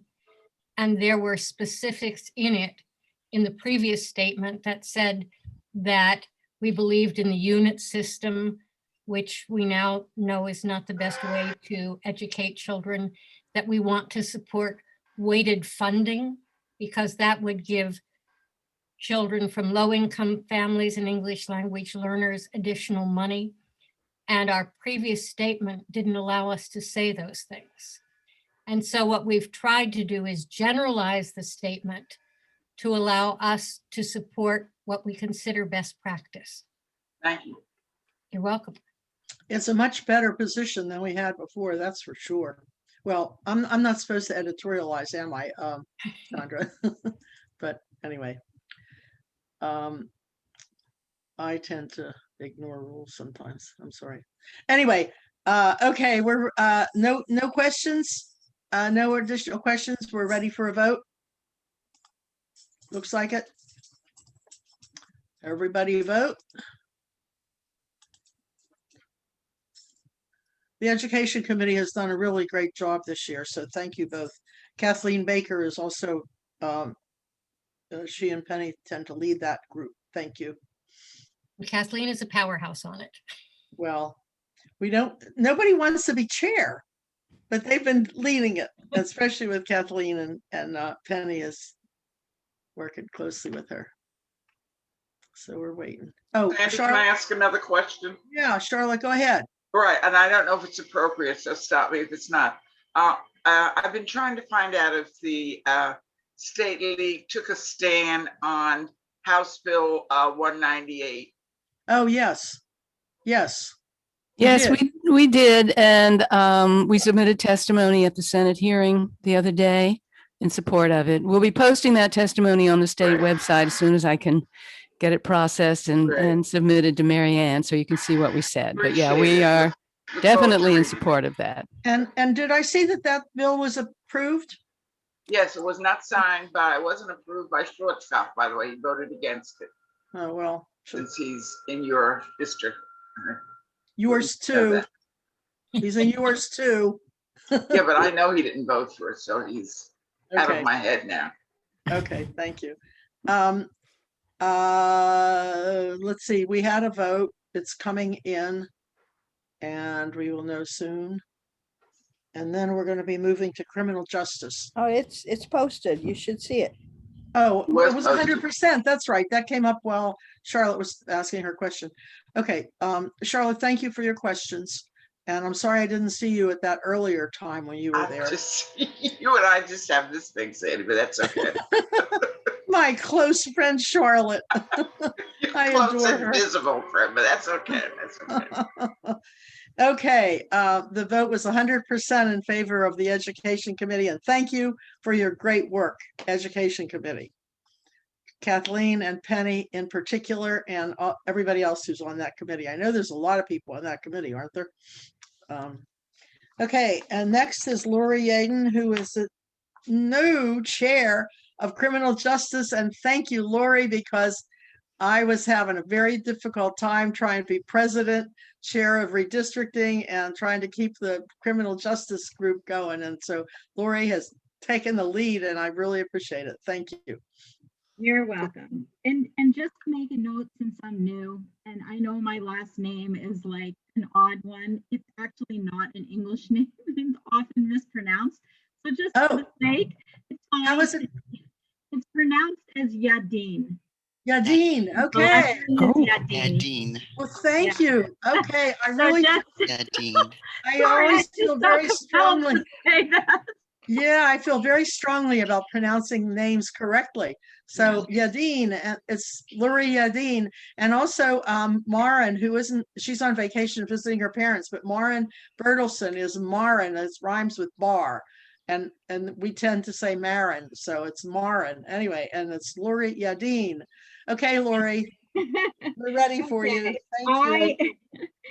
I move the adoption of the proposed continuing study under justice system, a reevaluation of Delaware's criminal justice system and the impact of the current policies and practices on society.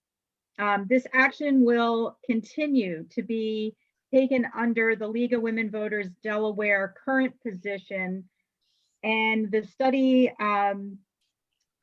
is worded intentionally broad so that the study committee can start where it sees most effect, sees the most effective effort and timeliness. Obviously, with everything going on in the world, I think this is like a no-brainer. We need to really focus on this study and get it finished. I'm excited about the things that Tony shared this morning. I look forward to reading more about what the League of Women Voters US policy is in criminal justice. And I hope that over the summer, I know the committee is very chomping at the bits to look at this study and complete it so that we have something of substance to present that's, also meets the moment of everything that's going on in today's world. So. Great, thank you very much, Lori. And just so you know, a lot of our subjects have continuing studies that gives the group the opportunity to come back and present more things without having to wait until we come back to another convention and authorize another study and so on. So thank you for taking the lead on that. And we did have a second, did we not? Did we have a second? I second it. Okay, Ellen Waspy seconded that. And are there any questions about our criminal justice study, Charlotte? See, before you even raise your hand, I Well, no, I feel very guilty, Laura, because I always say I'm on that criminal justice committee, and I know I'm not. But I'm happy the study's going on. I hope I can participate in it, but I really hope you'll focus on what's being focused on here in Delaware, which really is the Law Enforcement Accountability Task Force work, which includes the acquired immunity, the Citizen Review Board, and all of those essential parts that have to be changed.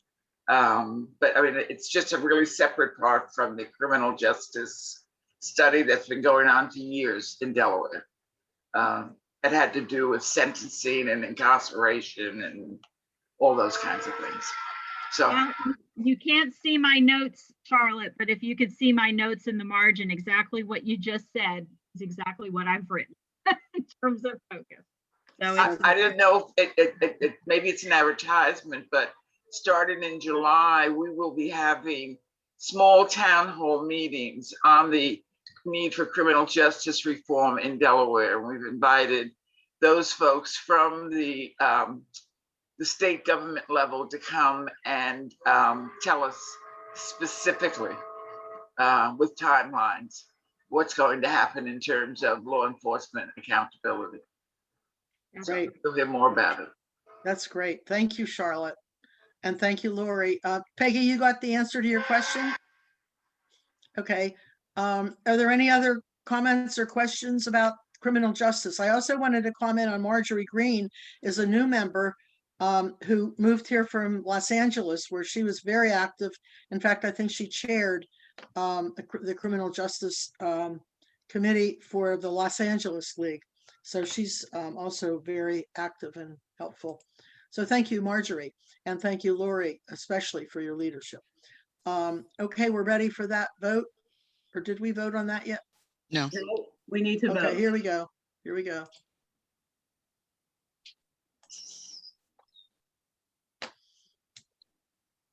All right, and the next one will be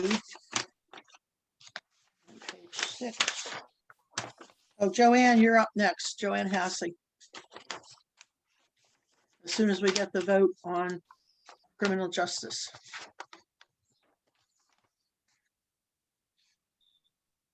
100%. Yay. Thank you all.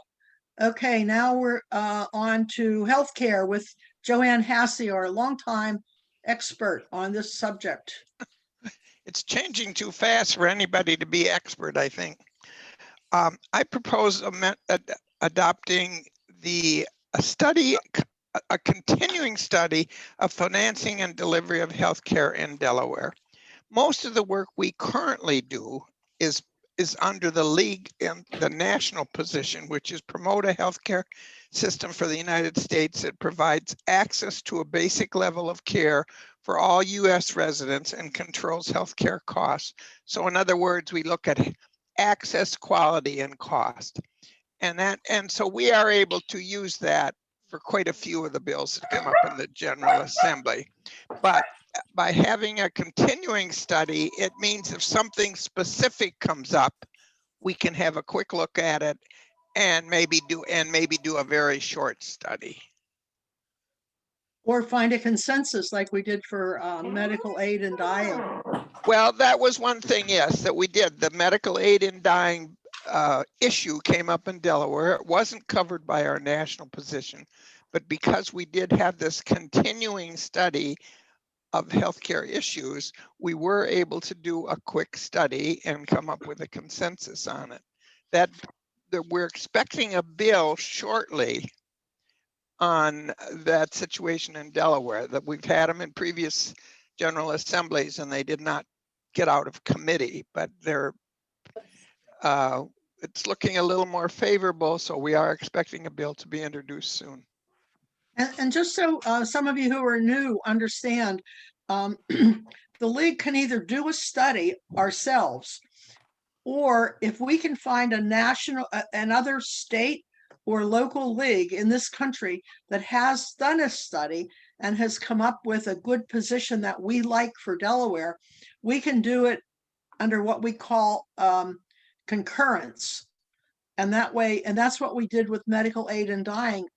Interestingly, we found a really good position on medical aid and dying in Utah, of all places. And we were able to adopt that position by concurrence. And it still requires us to go to each local league and have a meeting and explain it to the members so that they understand it. And then we can adopt that up as a position, which is what we did. So that's a great way to expedite what appears to be a fairly long, drawn out bureaucratic process in the league. So that's helpful to know. Okay. Did we have a second on that? Not yet. Okay, a second, Letty. Letty Diswood seconded that one. And Thank we're you. ready. And do we have any more comments or questions? I haven't seen any, so I guess we're ready for a vote.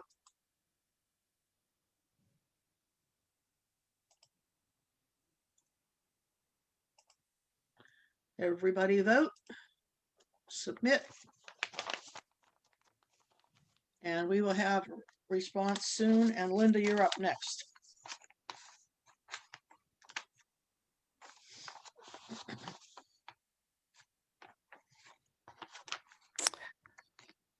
Are we waiting for those results? Yes, here we go. Yes, 100% approved. Thank you.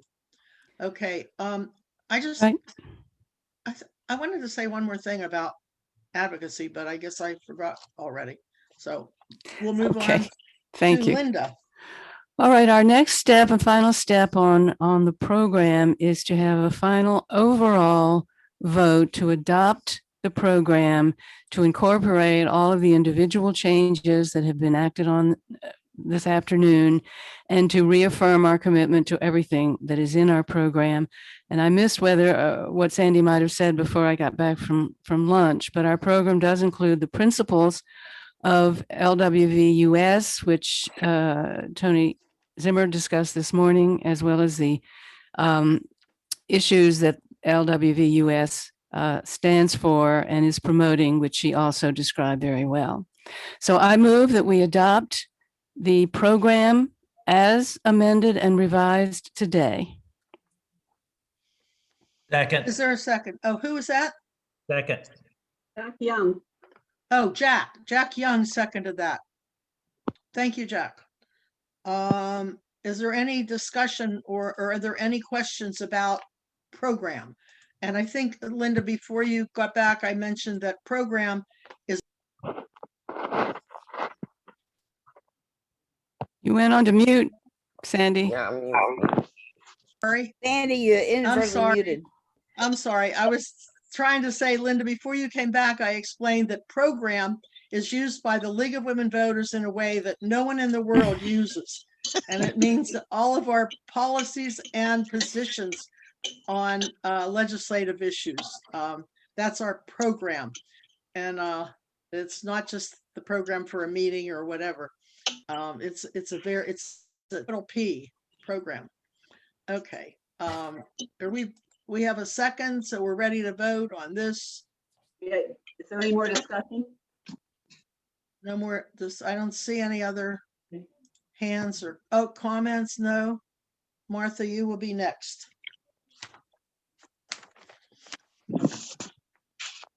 Approve and then submit.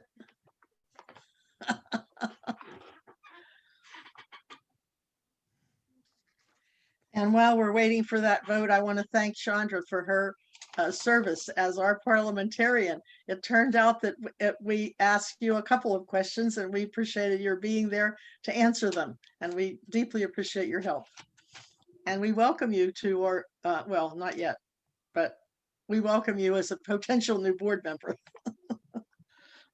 Okay, we got 100% approval on that, Linda. So thank you very much for bringing up that motion. And now I would like to move to Martha Redmond, who is a member of the nominating committee that's going to present the slate that the nominating committee has come up with, which I would like to congratulate them on. It's an excellent slate, and I'm looking forward to the election of a new board and a new president, especially.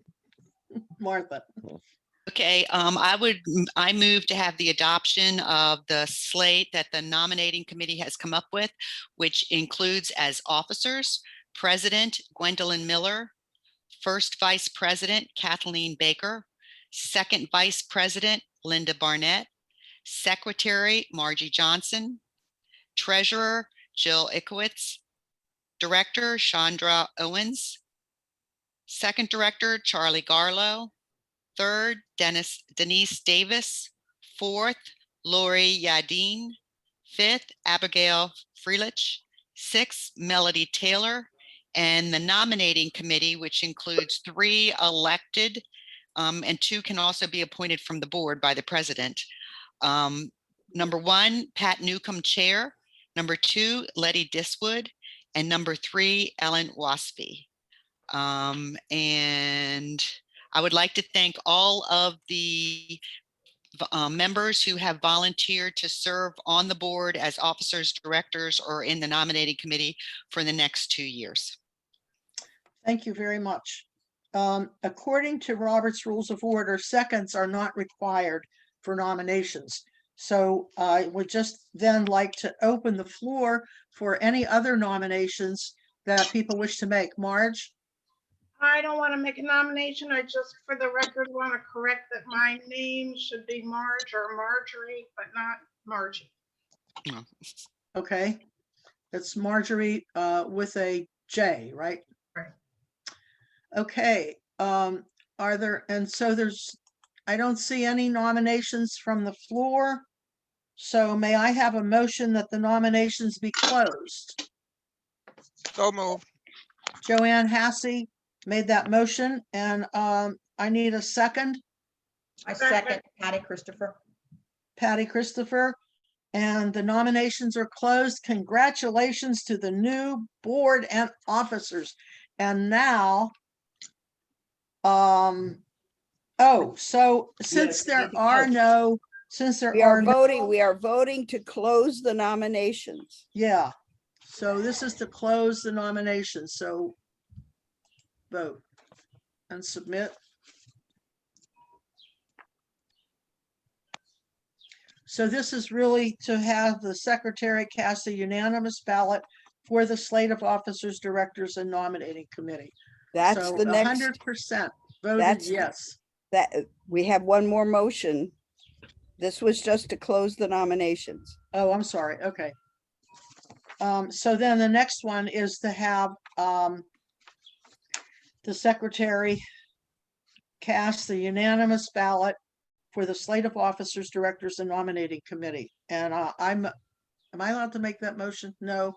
Somebody needs to make that motion. It's a unanimous ballot for the slate of officers as presented by the nominating committee. We don't vote for the nominating committee. Right. Okay, who is making this motion? So moved. Yeah, who? So moved. Yeah. I think that's Jack. Jack moved. Now I need a second. I second. Okay, that was Marge. Oh, okay, now we need to have a poll on this. Pat? I'm sorry, who was the second? Was it Leslie Richardson or Marge? No, it was Marge Johnson. Okay, thank you so much.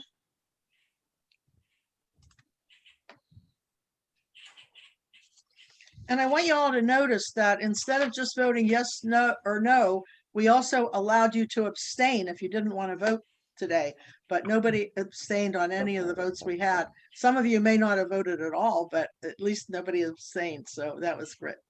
And I really have wanted to say thank you.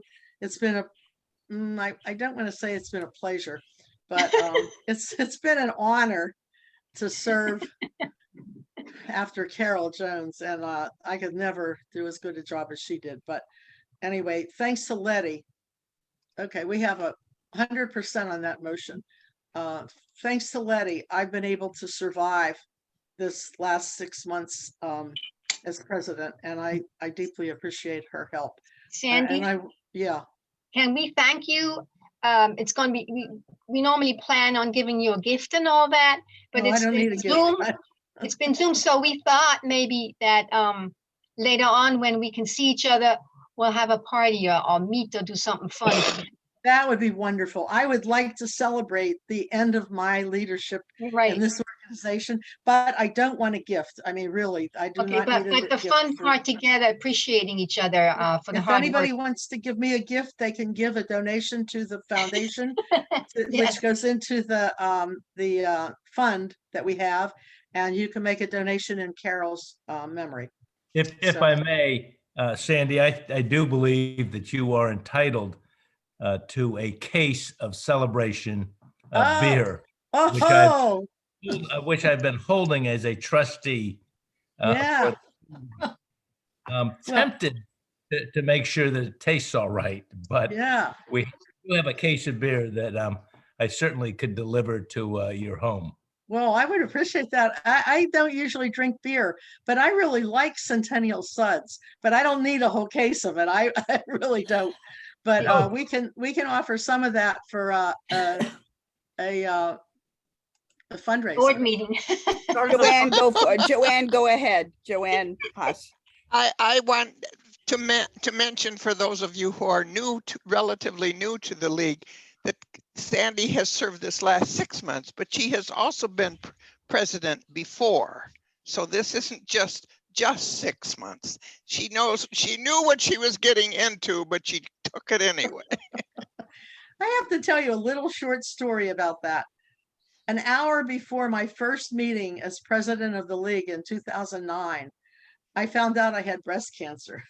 Oh no. Fortunately, it was stage 0. So I didn't really worry about it. It was just a huge hassle. And I was really lucky because as president, I was able to schedule everything that happened for that next year or 2 years actually. And I don't think I missed a meeting. So it was but it was pretty challenging for that first meeting. Okay. Thank you all. I really appreciate it. And now I want to turn it over to the illustrious and wonderful new president, Gwendolyn Miller. Gwendolyn, are you here? You're on my second page, I guess. Gwendolyn Miller. Yay! Thank you, Sandy Spence. Can everybody hear me? Yes. Okay, great. I would like to acknowledge and applaud you for all the hard work that you've done as president of the League of Women Voters of Delaware. Additionally, I would also like to welcome and all the wonderful past presidents that are here today, such as Joanne Hasse, Charlotte King, Letty Diswood, and Christine Stilson. It's because of you that we are alive and well. It's because of your leadership that we are here today. So I would also like to give, for us all, to give you all a round of applause and thank you. Thank you. So what is scripted is that I am to ask the local league presidents for their reports. However, I would also like to note that, oh, absolutely, Charlotte. Right, I wanted to say something to Sandy, because ever since I've been a league member, which is when I came and retired into Delaware, the word League of Women Voters of Delaware, for me, Sandy's name was synonymous. So whoever was president of the league, for me, Sandy has always been my president of the League of Women Voters of Delaware. And still will be, even when you leave, Sandy. It's just how I see you. You've been such a marvelous, influential leader. And I thank you for what I've learned from you. It's Gwendolyn now. I know. You can change your allegiance. That's okay. Gwendolyn's getting flowers, but. Oh, thank you. Thank you. Are there any comments or any testimonial comments for Sandy before I continue? It's a wonderful opportunity to pause and to reflect and to give gratitude and appreciation. Sometimes we are remiss about doing so, and we wait to a time when that person can't hear those wonderful words and sentiments. So let's all take a moment of silence and just think about Sandy, who she's been, as far as a league member in particular, in the many roles she has played in the league, not just as president, first vice president, now the whole people powered fair maps, and in the advocacy corps. I mean, I only know her for a short period of time, but the one thing I do recall as a personal story and testimony to Sandy is I was new to the league. I didn't know anything. I didn't know a lot of the rules, the policy, the procedures. I didn't know anyone. And I remember at an event, she took me literally by the arm and guided me through the entire room, introducing me to everyone. I was so impressed with all of the people she knew, whether it was a person in the community or whether it was a politician, and everyone knew Sandy. But I will tell you this, no one ran away when they saw her coming. So that's high praise for her and all she's done. So thank you. Thank you, Gwendolyn. Kira has her hand up. So, okay, I have to say it. Sandy took me under her wing and helped me find my voice. I was advocating before I met Sandy, but not really in the full extent that I did once I met her and learned from her. Yes, the league to me is Sandy. My alliance is to Sandy. She has taught me so much. She has brought me from just being a regular advocate into being a lobbyist, and being part of the league has been such a big part of my life now. So thank you, Sandy. And I love you. I love you too. And I'll see you Monday. Right. And I'll see you later at the workshop. Yay. See you later. Like Ellen has her hand up. Ellen? To me, what the league stands for, it's not just to me, the league stands for two main things other than voter service, which we are always involved in, and that's education and advocacy. And ever since I've been a league member, one person has always stood out as the image of education and advocacy to lead, and that has been Sandy. As advocacy chair, as president, she embodies the features of the league that most people look for when they come to the league for advice or an opinion, and that is, can you educate me, and can you advocate for something you believe in and what the league believes in? And that's Sandy, and I'll always remember Sandy for that. Thank you. Ellen, thank you so much. I really appreciate that.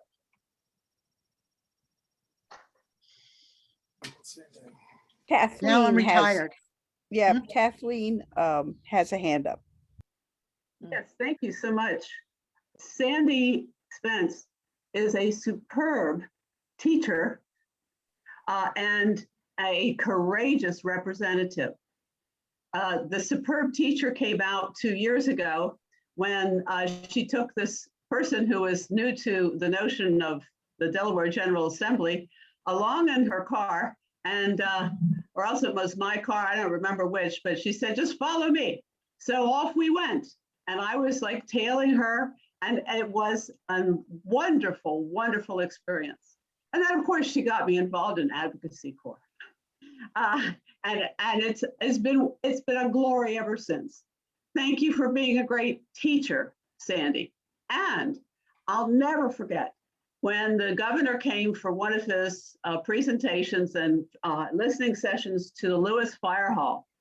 Everybody's sitting very nicely in the Lewis Fire Hall, almost with our hands on our laps. Sandy Spence gets up and says, Sandy Spence, League of Women Voters. And I just wanted to get up and cheer. Here's this courageous woman always representing the league. Thank you very much, Kathleen. Thank you. Thank you all. That's enough. Okay, well, thank you for sharing all of that. According to the script, the next part is for Gwendolyn Miller to ask the local league for the president's report, but also in italics, that report can be written if the presidents do not wish to read their report at this time. So first, I would like to call on Mary Eggers from Kent County to give her president's report if she so wishes to do so at this time. She is not here today. Mary Kay is not feeling well. This is Mary Ann Coe. And I do have her her speech or her report, but I could send that to you. I don't really need to. We really, you know, unless somebody else feels that I should. Here. It would be nice to hear also. I mean, these do go in the minutes and they're a permanent record of the convention, but I do think it's good to hear, for us all to hear, because we might or might not get around to reading them. And we have plenty of time, thanks to the very effective, efficient way that you all voted and so on. So we have. Marianne, are you comfortable reading? Yes, I am. Yes. Okay. Thank you. Okay. She begins with the insecurities of the pandemic, the annual meeting for the Kent County League was delayed until June 20th of 2020. It was the first Zoom meeting for most of the participants, but the key requirements did get met. Some of us were disappointed, but several others expressed their pleasure in this type of meeting. As was the rest of the world, we anticipated a few more months of this until we got back to normal. This anticipation continued through the summer as we prepared for our kickoff event, which is normally the Wyoming Peach Festival. The first Saturday of August began as a well-attended parade, followed by music, displays, food, and multiple booths. For many years, the Stilsons had let the league use the corner of their property, which is right on the edge of the parade and festival. Information and registration booths had been set up, staffed by the Kent County League members. The festival planner had made adjustments for spreading the booths out, gave us guidelines to proceed. At the last minute, the governor removed approval and the festival was scratched. The Peach Festival has been a great source of outreach and much fun. We were concerned because we were unable to hold our usual September potluck and program, but Chandra Owens came up with the idea of a lunch meeting discussion via Zoom. It was a success. One member even mentioned that this was the first meeting she was able to attend because it fit into her lunch hour. Outstanding ideas for the program came from the meeting. We continued with our lunch meetings and named Let's Talk by Mary Ann Coe, which with well-attended meetings to talk about money and politics and racism and policing. Ellen Wasfi and her team addressed and successfully met the challenges of inviting political candidates for the U.S. Senate and county positions through several Zoom debates. Our Kent County League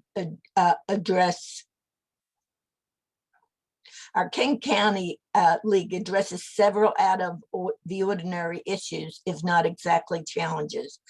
The League of Women Voters US request for survey data took a whole board to collect our data and present it in a new format. The follow-up survey should be interesting too. A January newsletter to constituents of the 34th district representative stated that he intended to add the need for a photo ID to mail-in voting in HB 75.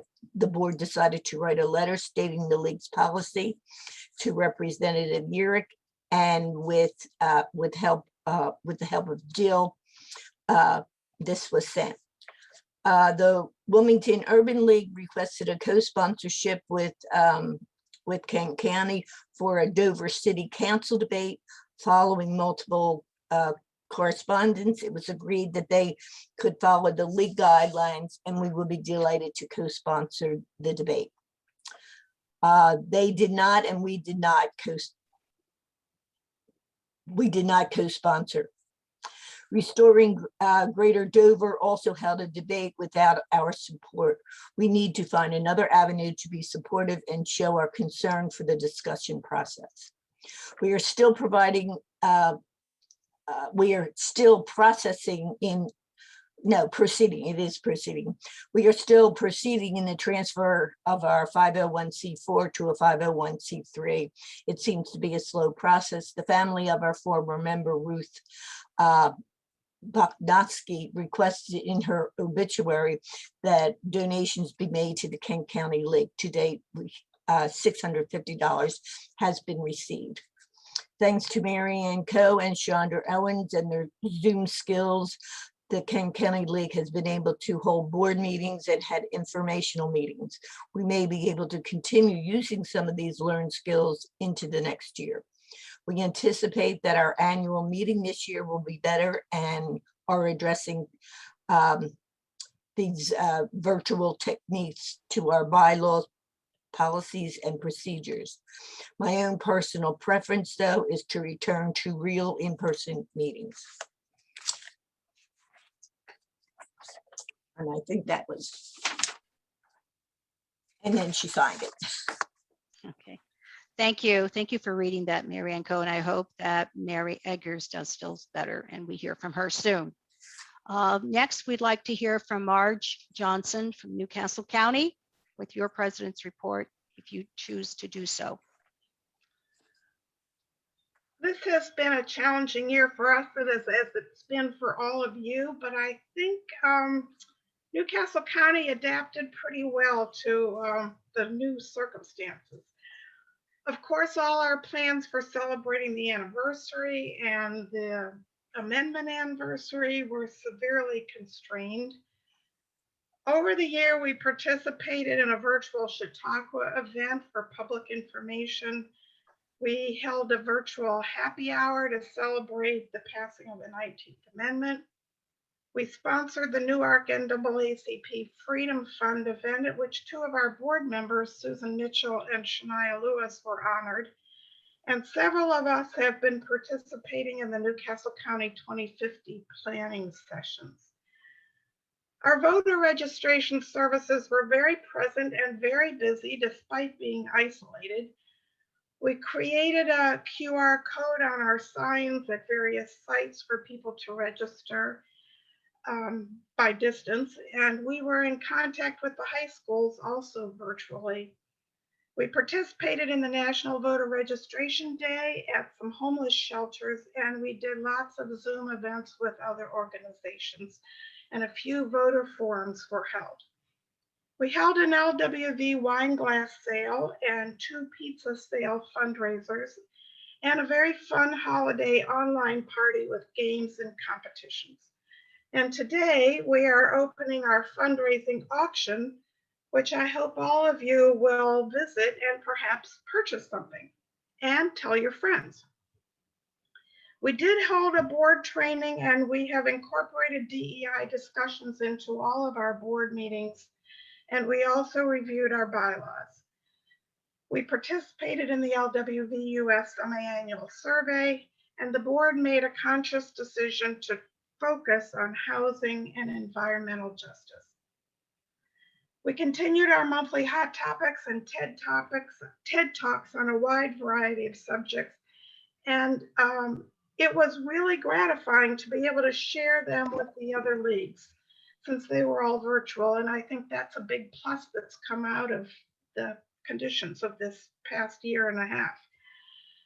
It's my hope that the league will continue to learn new technologies, new ways to be inclusive, and continue to utilize virtual capabilities, reaching out to many partners, even after we are able to meet again in person. Thank you, Marge. Excellent report, both Marge and Mary. And I will now give my report. It is a privilege and an honor to report on the success of the League of Women Voters of Sussex County of Delaware over the past year plus. I will briefly describe the highlight events that occurred over the past years, and this report is a shortened version of the report I made at the League of Women Voters of Sussex County of Delaware's annual meeting. Initiated by Marge LaFawn, our treasurer, and Martha Redmond of Voter Services, they began the process of obtaining our PayPal and our 501c3 status, and we are pleased to announce that both efforts have been realized. B.R. Breen, the chair of Observicorps, delivered the annual Sunshine Report written in the written format to council, primarily because of Zoom. She kept us informed on issues of interest to our organization, including adherence to open government policies, environmental concerns, road projects, and the county's agreements with DelDOT, new ordinances under consideration, comments and attitudes of the council members, new council members, rezoning, and other important land issues. Janet Ambrose, chair of the Social Policy Committee, and the committee itself hosted many events that informed and educated the public on important issues. For example, in partnership with the American Association of University of Women, they held a forum entitled The Funding of Public Education in Delaware, Part 1 and Part 2, at the Sussex County Council Chambers in Georgetown. And during the pandemic, in a more relaxing atmosphere, they hosted a Zoom happy hour presentation on fair housing with guest speaker Dominique Scott, Housing and Outreach Coordinator at the Pathways to Success. Martha Redmond, the chair of Voter Services Committee, and her committee worked tirelessly on voter registration and Get Out the Vote, candidate forms, and Vote 411. The Voter Services Committee focused on providing resources to Sussex County residents to encourage civic engagement and participation in the elective process, starting with a robust voter registration event, which occurred throughout Sussex County, including Delaware Tech Community College, where they registered 60 new first-time voters. And Connie Jones gave talks to local organizations on voting and the changes due to COVID-19. Together, they answered questions and concerns so citizens could make an informed decision about how they were going to vote and to ensure their vote counted. Denise Davis, member at large, is an organizer for 411 and the People-Powered Fair Maps. In collaboration with Lori Yadin, contacted all candidates running the local office in Sussex County to place their info on our 411.org website. As you know, this website enables voters to view their ballot and research the candidates running for office. The candidates were asked questions about local issues. This one-stop shop for all voting information allows our voters to make informed comparisons and intelligent decisions. Jan Willis, the historian chair, volunteered to develop a new committee dedicated to preserving our history through the stories of those who guide us here today to those who will lead us into tomorrow. Jan Willis and Pat Newcomb, co-chairs of membership, revamped, revised, and rebooted our robust membership recruitment. We are thankful to Sue Claire Harper, member at large, who supports the Diversity, Equity, and Inclusion Awareness Program as the coordinator of the events that occurred not only this year, but also last year. She has assisted me in countless ways to establish and deliver the DEI workshop to our members. And along with Marge LaFawn, they painstakingly edited all our bylaws, which we voted on at our annual meeting. Under the leadership of Connie Jones and Martha Redmond and so many other actors, the 19th Amendment Celebration Planning Committee members worked hard organizing events to mark the 100th anniversary of the passing of the amendment that gave women the right to vote. Many activities and events were planned, and unfortunately, some were canceled due to COVID-19. But before the shelter-at-home decree, we had a discussion on the book, The Women's Hour, The Great Fight to Win the Vote. And it's by Eileen Weiss. It is about the suffragists' hard-fought battle for the passage of the 19th Amendment. At the Rehoboth Beach Historical Society Museum in Rehoboth Beach, Dr. Cynthia Newton, chair of the Political Science Department at Wellesley College, presented From Civil Disobedience to the Ballot Box. And it set the stage for the League's centennial theme, People Power the Vote. We also hosted a film documentary entitled Dignity and Defiance, a portrait of Mary Church Terrell. But we didn't do all of these wonderful things alone. Collaborating with others brings many voices and perspectives to the table. For example, in observance of Black History Month, the League of Women Voters of Sussex County, Delaware, in partnership with the Southern Delaware Alliance for Racial Justice and the Lewis Public Library, proudly presented The Women's Suffrage Movement Below the Color Line by Syl Wolford. Historian and lecturer Syl Wolford's presentation focused on the contributions of African-American women in the struggle for the right to vote.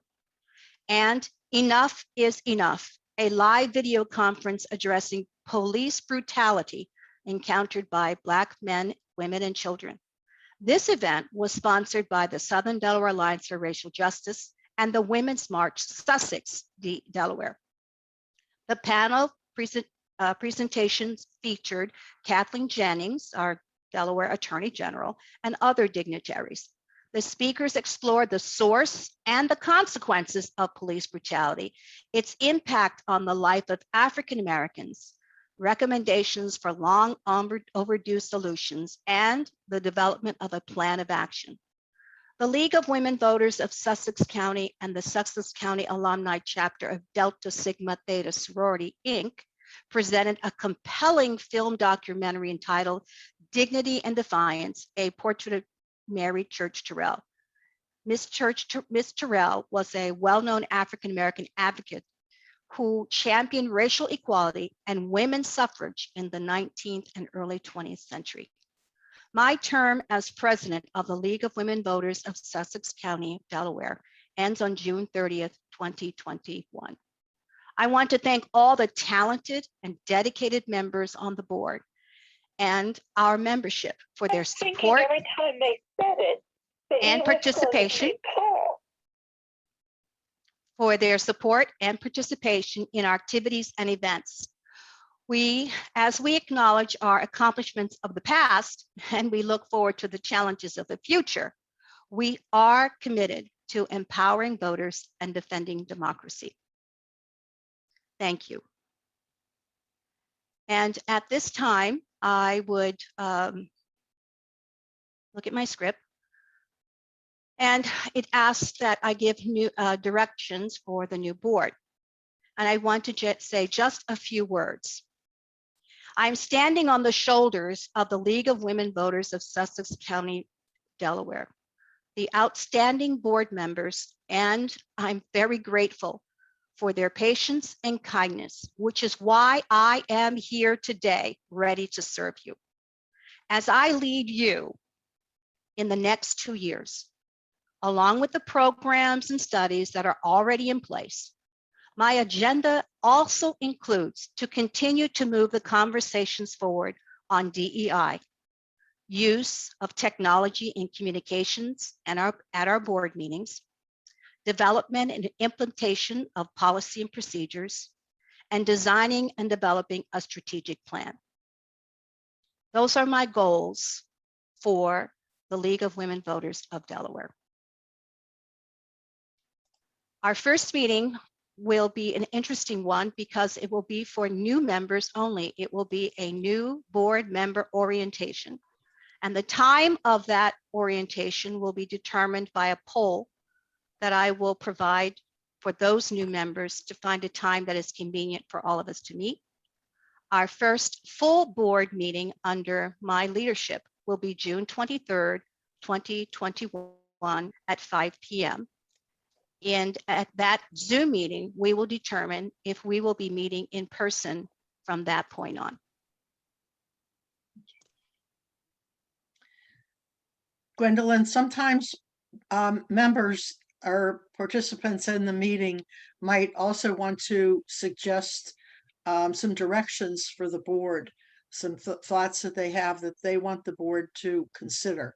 So you might want to ask if anybody has any directions for the board. Thank you. Thank you for that clarification, Sandy. Okay, that's fine. And we have a hand raised from Marge Johnson.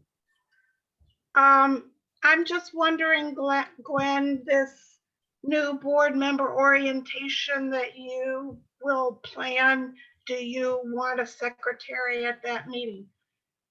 That would be wonderful. Oh, too bad. Thank you. Well, it wouldn't be just your skills as secretary, it would be your wisdom as a board member as well. How does that sound? Thank you. Additionally, any other board members who would like to attend the new board membership orientation are more than welcome to add their insight and perspectives given their experience as board members. The purpose of the new member orientation is personal. As a person who was new to the board, there were many questions I had, many resources I did not know where to find them. And many times I felt I could have used some guidance before I opened my mouth and made a suggestion. So that is really what's behind the purpose of having a new board member orientation. Are there any other directions from anybody looking in the, I don't see any hands up. Sounds like you have a good plan. Thank you. Thank you. So I especially like the idea of a strategic plan. Well, you can thank Jack Young. I met with Jack Young some time ago, and we put our brains together, and we're on the same page. But Jack really took the initiative and drew up a plan at that time. So I appreciate his insight and help. And we'll work on this together as well as with the members of the board. So I want to end, before I close the meeting, I want to end with a personal story. A few years ago, prior to Carol Jones's passing, we drove together to one of the meetings in Dover. I believe, but I can't be sure, someone else might have been in the car, and it probably was Sinclair. But in the backseat of that car, and maybe it was just Carol and I, she said two things. One, she said, I want you to start this DEI program, which was great because it's what I wanted. And she was supporting me and moving it forward. So I loved that. The second thing she said to me is, I want you to be the next president. And I said, well, that's nice that you want that, but that doesn't mean everyone else wants that. And so I did not give it another thought. Then on a conversation on the telephone between myself, Charlotte, and Carol Jones, she tells Charlotte that she is not to make any plans for me in respect to the Southern Delaware Alliance of Racial Justice, because she's decided, she has made plans for me to be the president of the League of Women Voters of Delaware. There was some tension between Charlotte and Carol, but Charlotte graciously stepped aside and said, okay, I'll let you have her. And then again, I just thought this was just conversation. And then when Carol was admitted to hospice, well, no, when Carol was receiving tests at the hospital, she says to me, remember the promise you made to me. At this time, I did not know Carol was ill or, terminally ill. And then in hospice, her daughter sent me an email and said, my mother said, remember the promise you made to me. And that's one of the reasons why I am here today.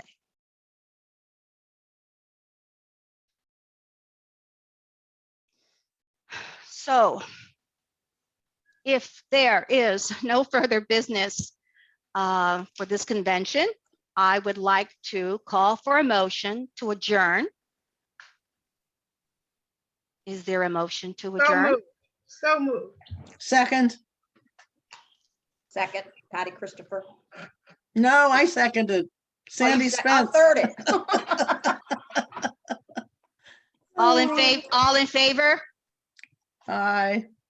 She has it. She even has this one up here. So I guess we need to motion to adjourn. While she's counting the votes, I just want to put in a pitch at 2:30. You can just stay on or you can come back at 2:30, and we're going to be having a workshop on mapping your community of interest for the Fair Maps project. Why can't we start that at 2, Sandy? Kira, what do you feel about that? We You're- have at you're least muted. one member, we Yeah. have at least one member that queried and is off getting her vaccination shot. And we told her that it would start at 2:30. Okay. Right, we did. So I guess is, we should respect Gina that. Green. Yeah, Gina Yeah. Green Gina is coming Green. back. Well, you know what? We could do a special with her. I think so Oh, too, because it's only going to take me about 10, 15 minutes to explain it. It's also recorded, so she can also Right. see the recording. Yeah, So- okay, so we'll start it Can I at just 2. intervene We'll for start a it at moment? Gwendolyn, you called for the vote for German so quick, but I didn't get a chance to say congratulations. You're going to be a fantastic president, and we'll wait when you finish being president for you to take over. Oh, no, oh, no, no, Oh, no, no, no. no, no, no, no, no, no, no, no, no, no, wait a minute. Gwendolyn, you and I had a conversation about you becoming a lobbyist for the League of Oh, Women Voters. Sandy. All right, would you tell us Pat, would you please, before I get any deeper, could you please tell us the results of the last vote? Oh, sure. Hold on a minute. Here it is. Okay, so There it is. the motion is Yeah. approved. The meeting is adjourned. So I want you to know I came prepared. Can you see this? Yes. Meeting adjourned. All right.